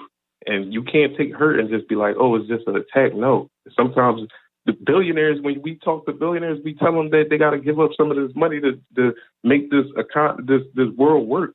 That hurt them. But they got power to say, we're not letting this go. But some people, we just got to learn to hurt. That's part of our situation. We got to learn how to hurt. And we got to know that all hurt ain't bad hurt. It's like that. All debt ain't bad debt. Some debt is good debt. That's all I got to say for real. And give it up for my caller, Will, man. I appreciate the call, man. And look, bro, nothing was said on that call that we can't, it's all good. We're going to disagree sometimes. But if we come up from a good place, you know what I'm saying? We could do that okay. I do want to say that, I would like to think that we could disagree with friends, and friends can correct one another, and brothers can correct brothers, and sisters can correct sisters. But here's the thing. You got to come from a position of love. You have to do so in a way that's loving, right? Or people are going to take it the wrong way. And you got to have a relationship where a person's ready to receive that. You know what I'm saying? And remember, it's the internet. And remember, this is about viewership too. So, man, people want to see the drama. It's just the way it is, man. It's just the way people are built. You've been in traffic and you've been in a long line of traffic where things are moving slow and you're looking to see what's up. Oh, there better be a good accident up there, as long as this been. Or you ever noticed, it's sometimes it won't even be an accident. It just be people rubbernecking, looking at something that happened. Because they want to see the drama, Johnson. Nobody even in a wreck, just a car pulled over. People just nosy. It's human nature. So I believe that a good portion, I'm not going to say all, but I'll say 50% of what Kevin Samuels did was performative. Because he figured it out. He could be nice and be kind and be broke and unknown. Or he could hurt some feelings, try to stay true to his message, and be super successful. Really successful, and who knows how far he would have went. Somebody would have took a chance on Kevin Samuels on a bigger network. I bet you he was looking at some deals, some huge deals that we don't know anything about, Johnson. The problem is the backlash he was going to get on whatever platform he went to because of the way he got there. He got there. If the perception was he was hard on black women. So that's a group that's going to come for that ass. Like, they're going to come get you. And I don't mean, what I mean is they're not going to take a line down. They're going to come after you online. And wherever he went, they would have tried to boycott and made some noise. So it's going to be difficult for him to transition somewhere else. I think he would have been successful at some point. But I believe 50% of what he was doing, ladies and gentlemen, guys, women, folks, bruh, I think 50% of it was just performative. That's what I believe. Let's go to 504. 504, you alive? What's your name? What's your comment? Hey, what's going on, brother? This is my first time caller. I've seen some of your shows from time to time. My name is G from New Orleans. What's up, G? What's on your mind, brother? Well, I know you got other callers, brother, so I'll try and preface my comments and be brief with some stuff. But I want to talk about this Dave Chappelle thing. I'm hearing that this guy, Isaiah Lee, apparently they're saying he had mental issues, according to his own brother, because Dave Chappelle even asked him why he did it. And the guy said, I wanted to raise awareness about gentrification in my old neighborhood or something like that. But if you go into, that being said, even if you go into these comedy, when Dave Chappelle and Chris Rock do a comedy special or, when they're performing live, they make people put up their cell phones. And my antennas are going off with this thing because they scan for all of that. And how did this man walk in there with a replica of a gun with a knife attached to it? When you have Jay-Z, you had Elon Musk, Beyonce, and a couple of other people sitting in the front row, and all the security that they had that was tight there. Something was off. Now, when you relate it with what happened with Will Smith, the thing is there were consequences for for Mr. Lee, but no consequences for Mr. Smith because he is part of a certain upper echelon. And it shows the hypocrisy of the Oscars. First off, if they got rid of the Oscars, brother, who would watch it? Who would miss it? Oscars ratings have been going downhill for a number of years. It's because it sucks. And they push these agendas and so forth. And it reflects even in the elections because a lot of people got tired of the Dems and the stuff that they were pushing, and they went and voted, the other way, or they didn't vote at all. Then on top of that, when he did that fake ass apology to the Academy and he wrote that on his phone, if you remember when Will was writing it on his phone and released it, it wasn't a manly thing to do, because if you're really sorry, he needed to talk to Chris Rock one-on-one. Chris Rock told a joke that was as benign as you can get. And Will and Jada have been around in Hollywood for a while. They've been in comedy clubs. I know for a fact if it were Don Rickles or Ricky Gervais, Will Smith wasn't going to slap Don Rickles because he's white. He wouldn't have done it to Ricky Gervais. He did it to Chris Rock because he knew Chris Rock wasn't going to clap back. He damn sure wouldn't have done it to Steve Harvey or even DL or Corey Holcomb, because they would have fought. Even Eddie Griffin. Okay. All right, G from Knowledge, man. Good up for G from Knowledge, man. G from Knowledge, my brother was all over the place, G. G said, I got a lot to say, I'm going to say it all, and a lot of it ain't going to make no sense. But I love you, G. I love you, brother. You can't say, and I know how it is when you're on a phone call, bro. I know how it is. See, before I started doing this show, I used to call up the shows. And when you on the phone, it feel like your neck get hot. Anybody neck get hot when they're on the phone lines? Especially when the person ain't talking back. And it's hard for me to talk back, bro, because there's such a delay. I don't know if you listen to me through your phone, you listen to the TV. I start talking, shit gets thrown off.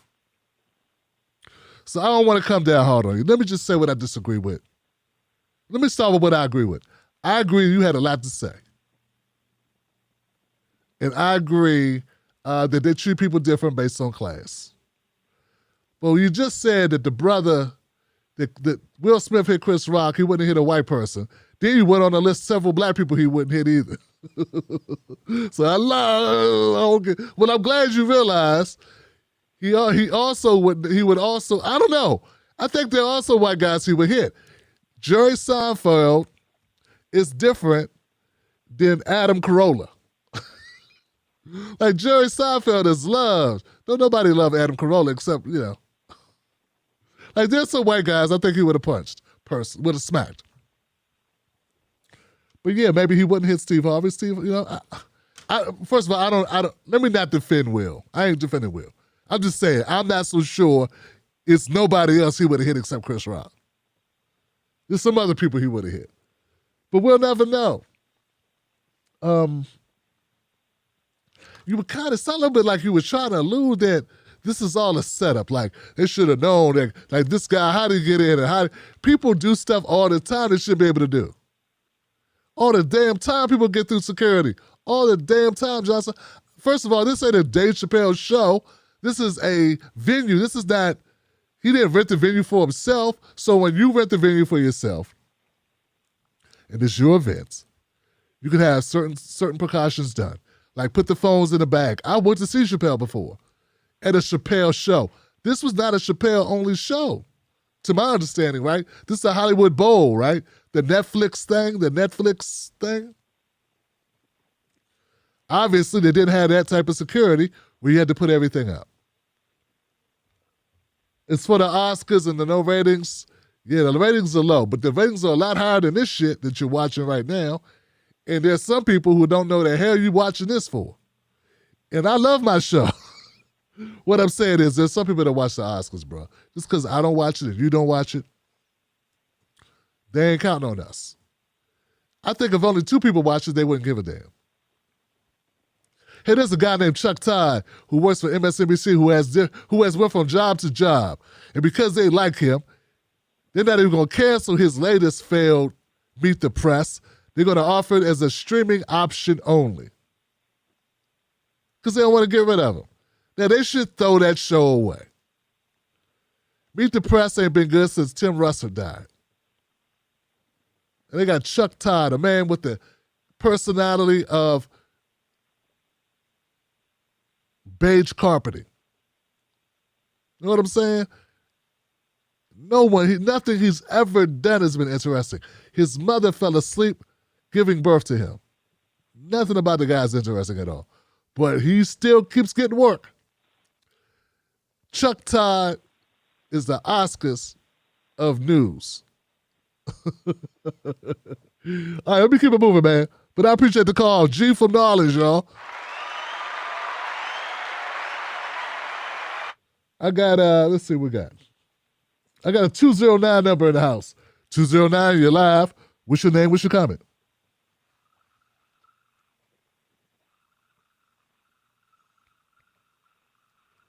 (209), you are live. Hello, can you hear me, Tim? Yeah, you're good. Who's this? Hello, can you hear me, Tim? Yeah. Oh, shit. Oh. Tim. Yes. Hey, Tim, it's Susan. What's up, Susan? How you doing? Let me mute this other stuff. Let me mute. Hold on. Okay. Oh, I'm doing all right, Tim. What's on your mind, Susan?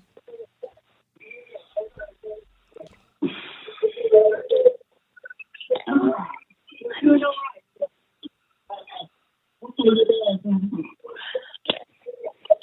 I still have you. I have two devices to mute. I am so sorry. I'm being lame. Hold on. Let me. Oh.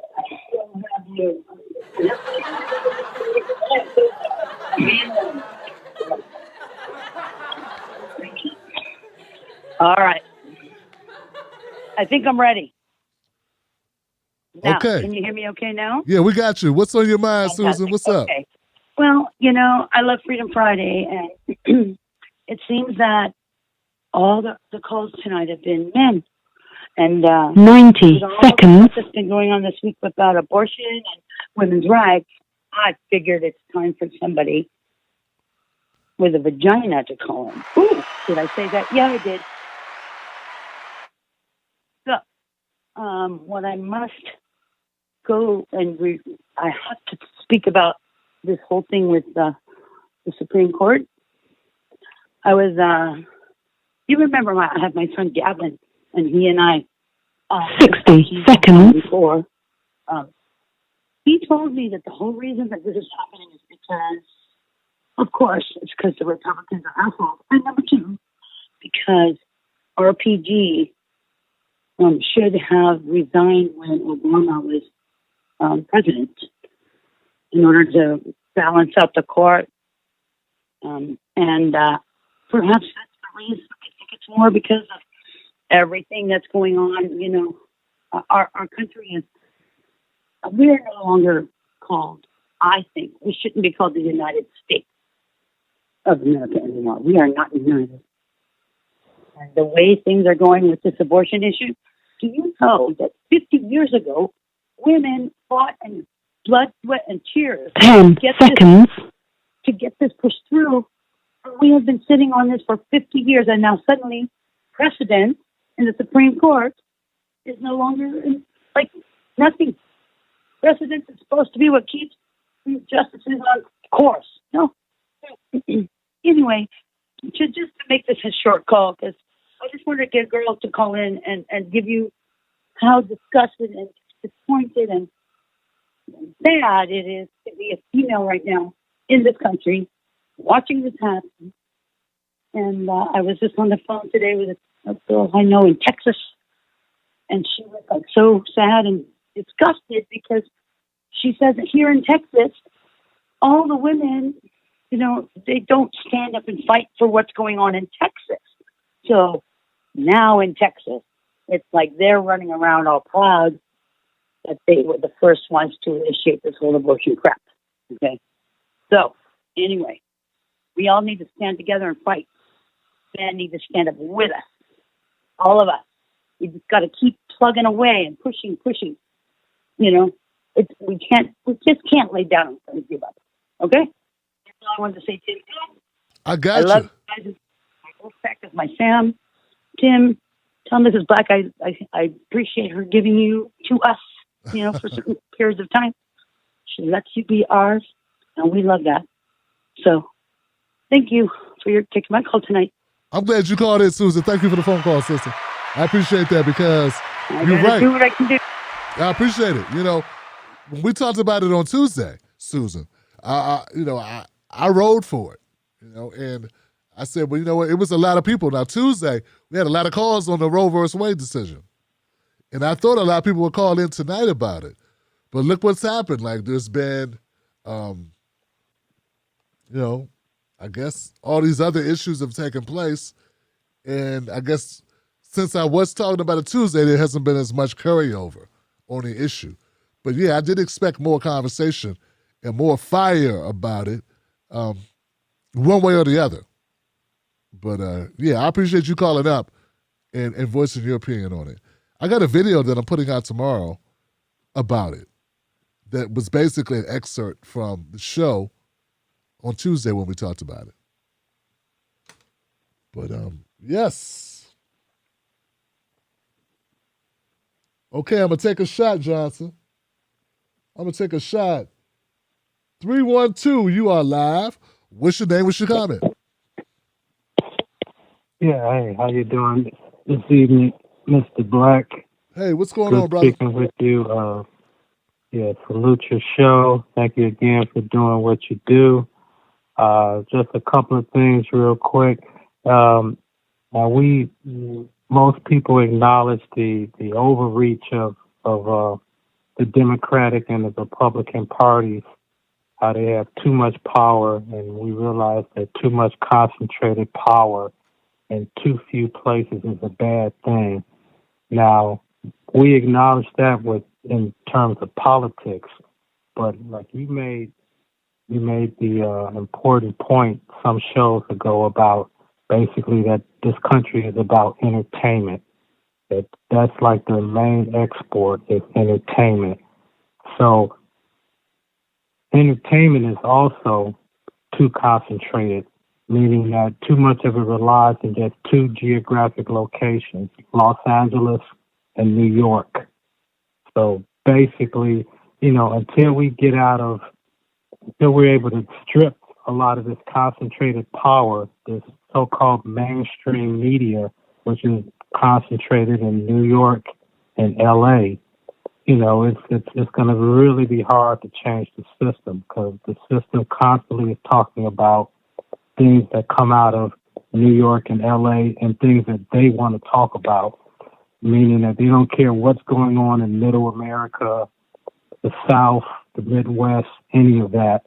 They might give her like real brief attention to it, and then boom, it's right back to what goes on in New York and LA. So, like I said, I really appreciate the important points that you make. People like you, Cornel West, Chris Hedges, you all are really basically pushing against the system that we all need to push against. Real quick, with Amazon, they were just announcing today that Amazon fired a lot of senior managers because basically they blamed them for the union movement, which is now spreading across the country, which I don't think Jeff Bezos is going to be able to do anything about. I don't care how much money he's got. When people get sick and tired of being sick and tired, they're going to stand up and do something about it. So,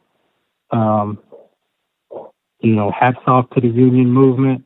And like I said, we have to definitely push against this mainstream, which, basically I call it a white stream, because that's basically what they push is the Caucasian or white view of America as opposed to any other view. So that whole mainstream rhetoric, in my mind, is really the white stream. So on that, I'll let it go. And again, I salute the work that you're doing, Cornel West, Chris Hedges. You all keep on doing what you're doing. Have a good night. You too, brother. Thank you for the phone call. I appreciate you. And I want to echo some of your sentiments, but also add a little bit of nuance to that. And that is, yeah, you're right. It is centered in LA and New York when you talk about the media.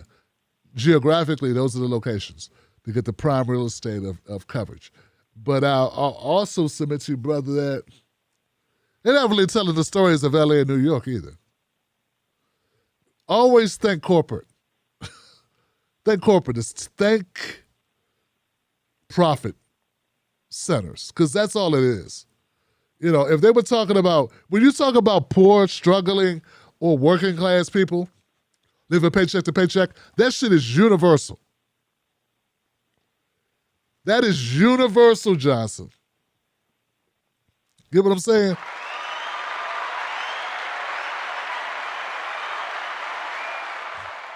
You cut across cultural lines, racial lines, ethnic lines, gender lines, orientation, all of that. When you talk about putting food on the table, we talk about issues of your environment, we talk about jobs, we talk about real stuff.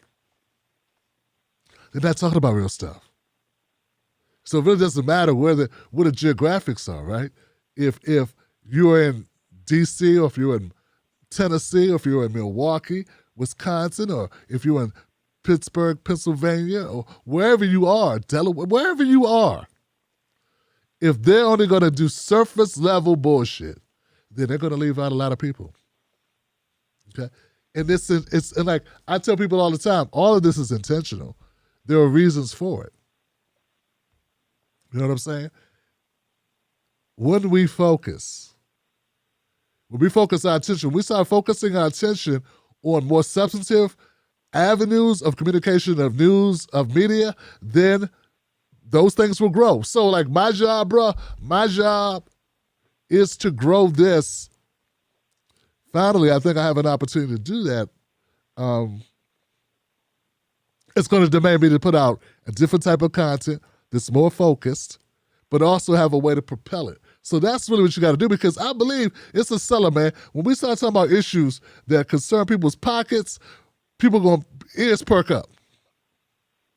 That's why people couldn't see. That's the reason why a person like Kevin Samuels could do so well, because he's talking about relationships, and like most of America relates to relationships, because a lot of Americans are in relationships. So very relatable. We start talking about silos of certain issues that only impact certain people, demographics, orientation, ethnicity, culture, these things, you start really stripping it down and get very narrow. But I agree, brother, that there is a focus away from tangible shit that most people would care about. And they're being told to care about things they don't care about. And that's the thing about people, man. You can't tell people to care about something they don't care about. I mean, hold on. You can tell them, but they ain't going to listen to you. Because that ain't how people are built. And I get that. So part of my problem is, part of the issue that I have, one of my obstacles is, I really believe we need to do some things politically. And I'm running up against people being apathetic because the system is so shitty. And that's going to have conflict. But it's not because I want you to be a part of that shit. It's just I see it as a means to an end. Get what I'm saying? It's like Amazon strike. They had to strike, not quit. Because where they going to work at? If I just say, get off, forget Amazon, quit. Where were those people going to go work? See my point? So my point is, I'm not telling people so people want to quit politics or don't join into politics. I look at it like Amazon unionizing. Like, dog, everybody just can't quit because people still got to work. So I'm saying we can't just quit politics because I feel like it's got to work for us. It's working for the big people. It's working for the people that put that money into that race for Nina Turner, right? It worked for them. They got the person they wanted. They got Chantel. They got her. See how that worked for them?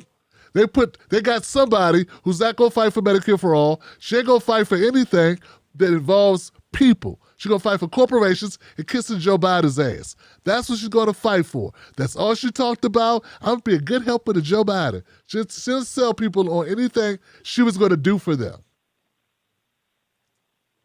other than protect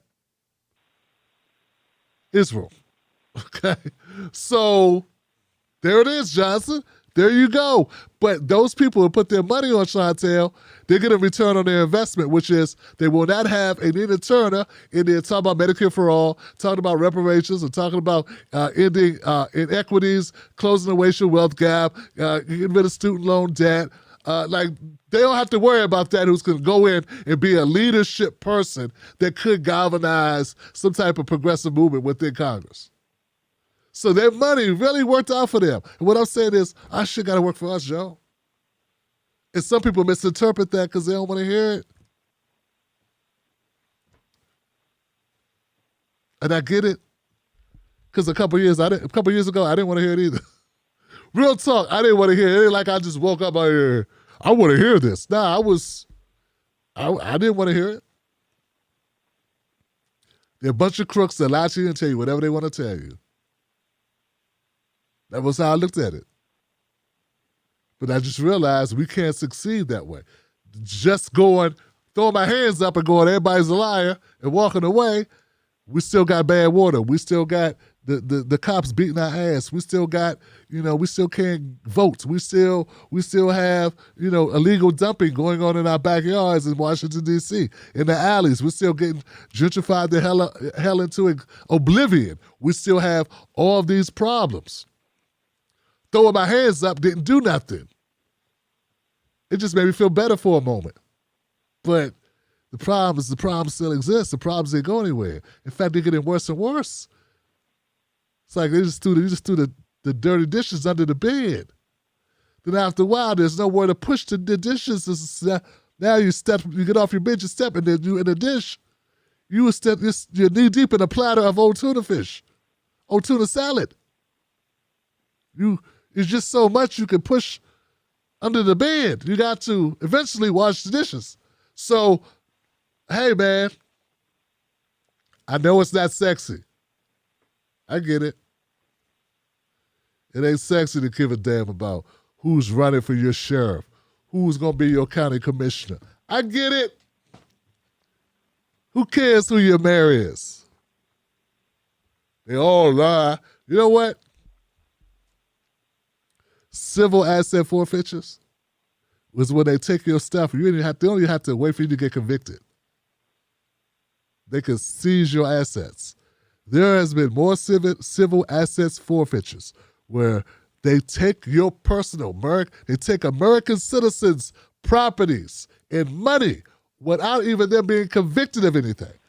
There has been more property and money seized by the government from citizens using civil asset forfeiture, which skyrocketed under Trump, than all of the robberies, all of the thefts, all of the break-ins, all of the shoplifting, all of the crimes combined. Okay? So the government has legally taken more from us than the crooks have. Now, how did that happen? Well, we got these people in place who supported civil asset forfeitures. So when they were going, Trump done more for all of us than anybody else. Trump has helped more. Yeah, Trump did more to assist civil asset forfeitures than anybody else too. But see, you don't know that part because Sean Hannity didn't tell you and Tucker Carlson didn't tell you. Now, John Oliver told us this 3 years ago.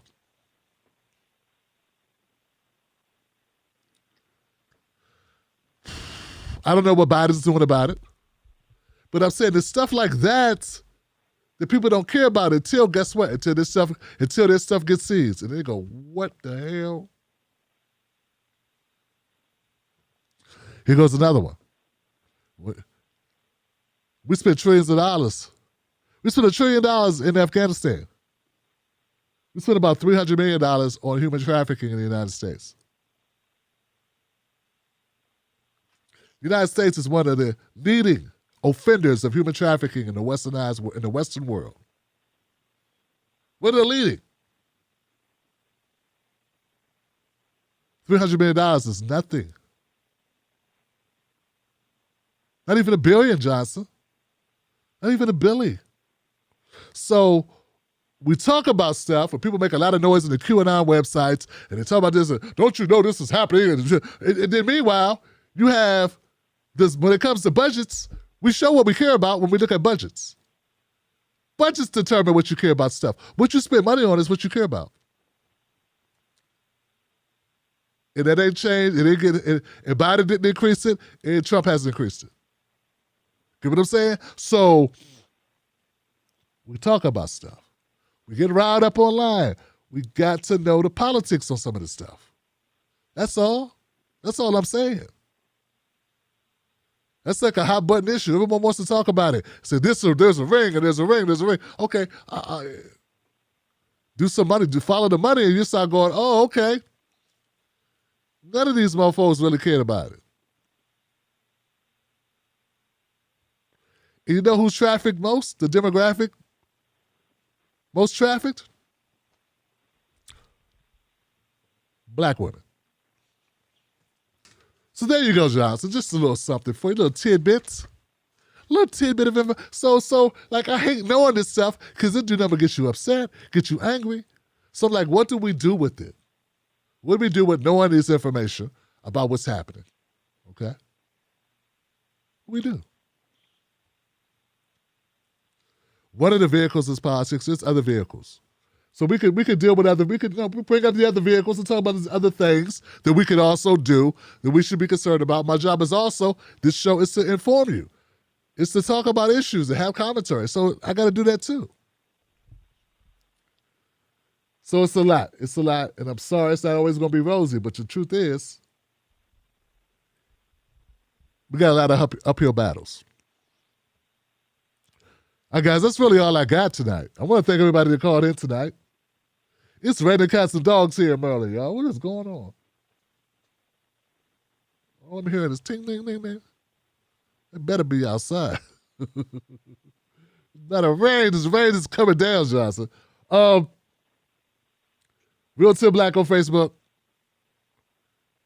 Tim Black on that on Instagram. Let me read these super chats, Johnson. Somebody just hit me up.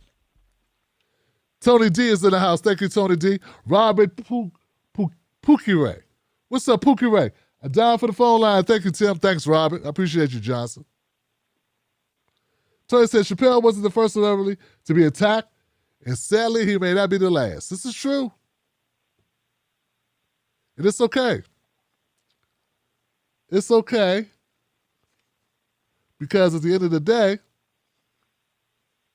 it's a reflection of how horrible our society is.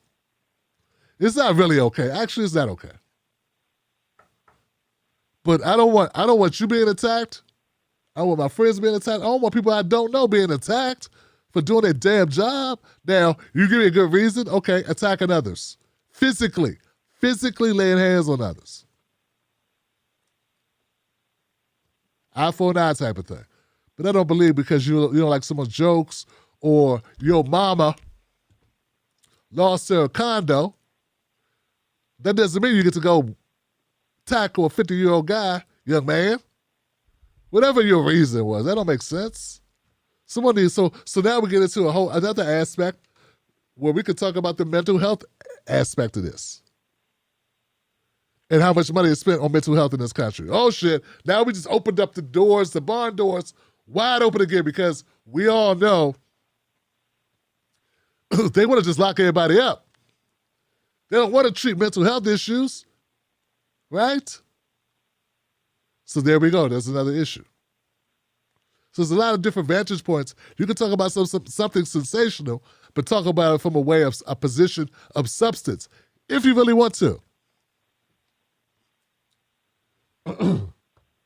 Okay, Anthony says, I will call in one day and I've compiled a forethought worthy of everyone's time outside of chat. Yeah. Maleki had a story, he was talking about a family member that went to, Jesus Christ. Where'd they go? Ukraine? Something like that, Johnson?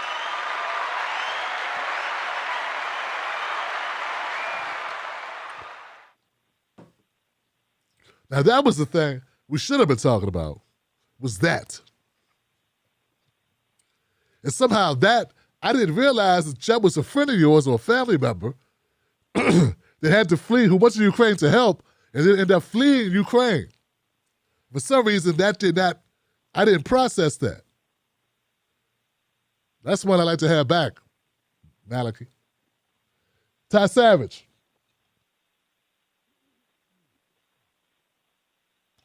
Ty says if Will Smith smacks Jerry Seinfeld, they ain't gonna let him sit there in the chair. They're collecting an award.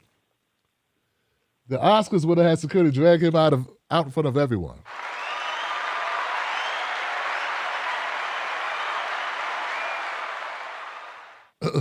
I gotta agree with that. Nick, talk about it, Tim. I hope so, Nick. I don't know what I was talking about, but I hope I talked about it. Hope I got that going. You know what I'm saying? Jesse Sanders says, Christian Smalls talked about showing up each day, especially on the hard days. 2 steps forward, 1 step back is still forward movement. Hey, Johnson. Yeah, showing up every day.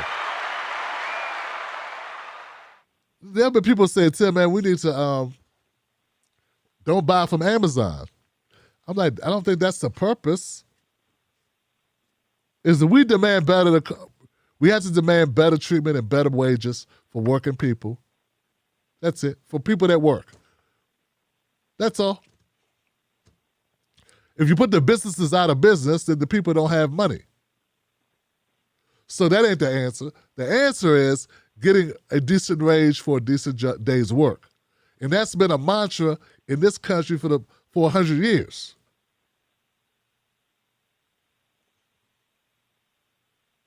Right? All right.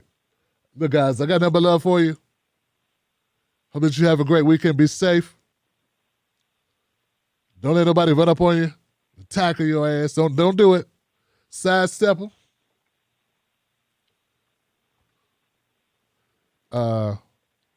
That's it. And when you're down, if you're down this weekend for any reason, always remember the soul food trees. My face, it made me laugh. What do you think is happening? I mean, it's happening on airplanes. What up?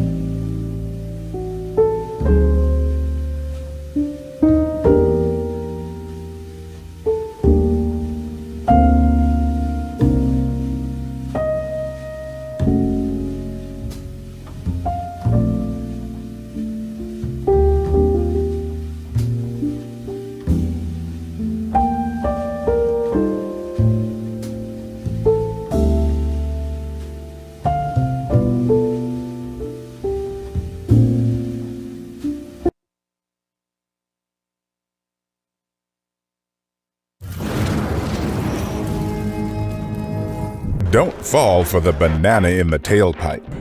Don't be fooled by corporate media talking heads misleading the people. Get your news and information from an entity that keeps it real.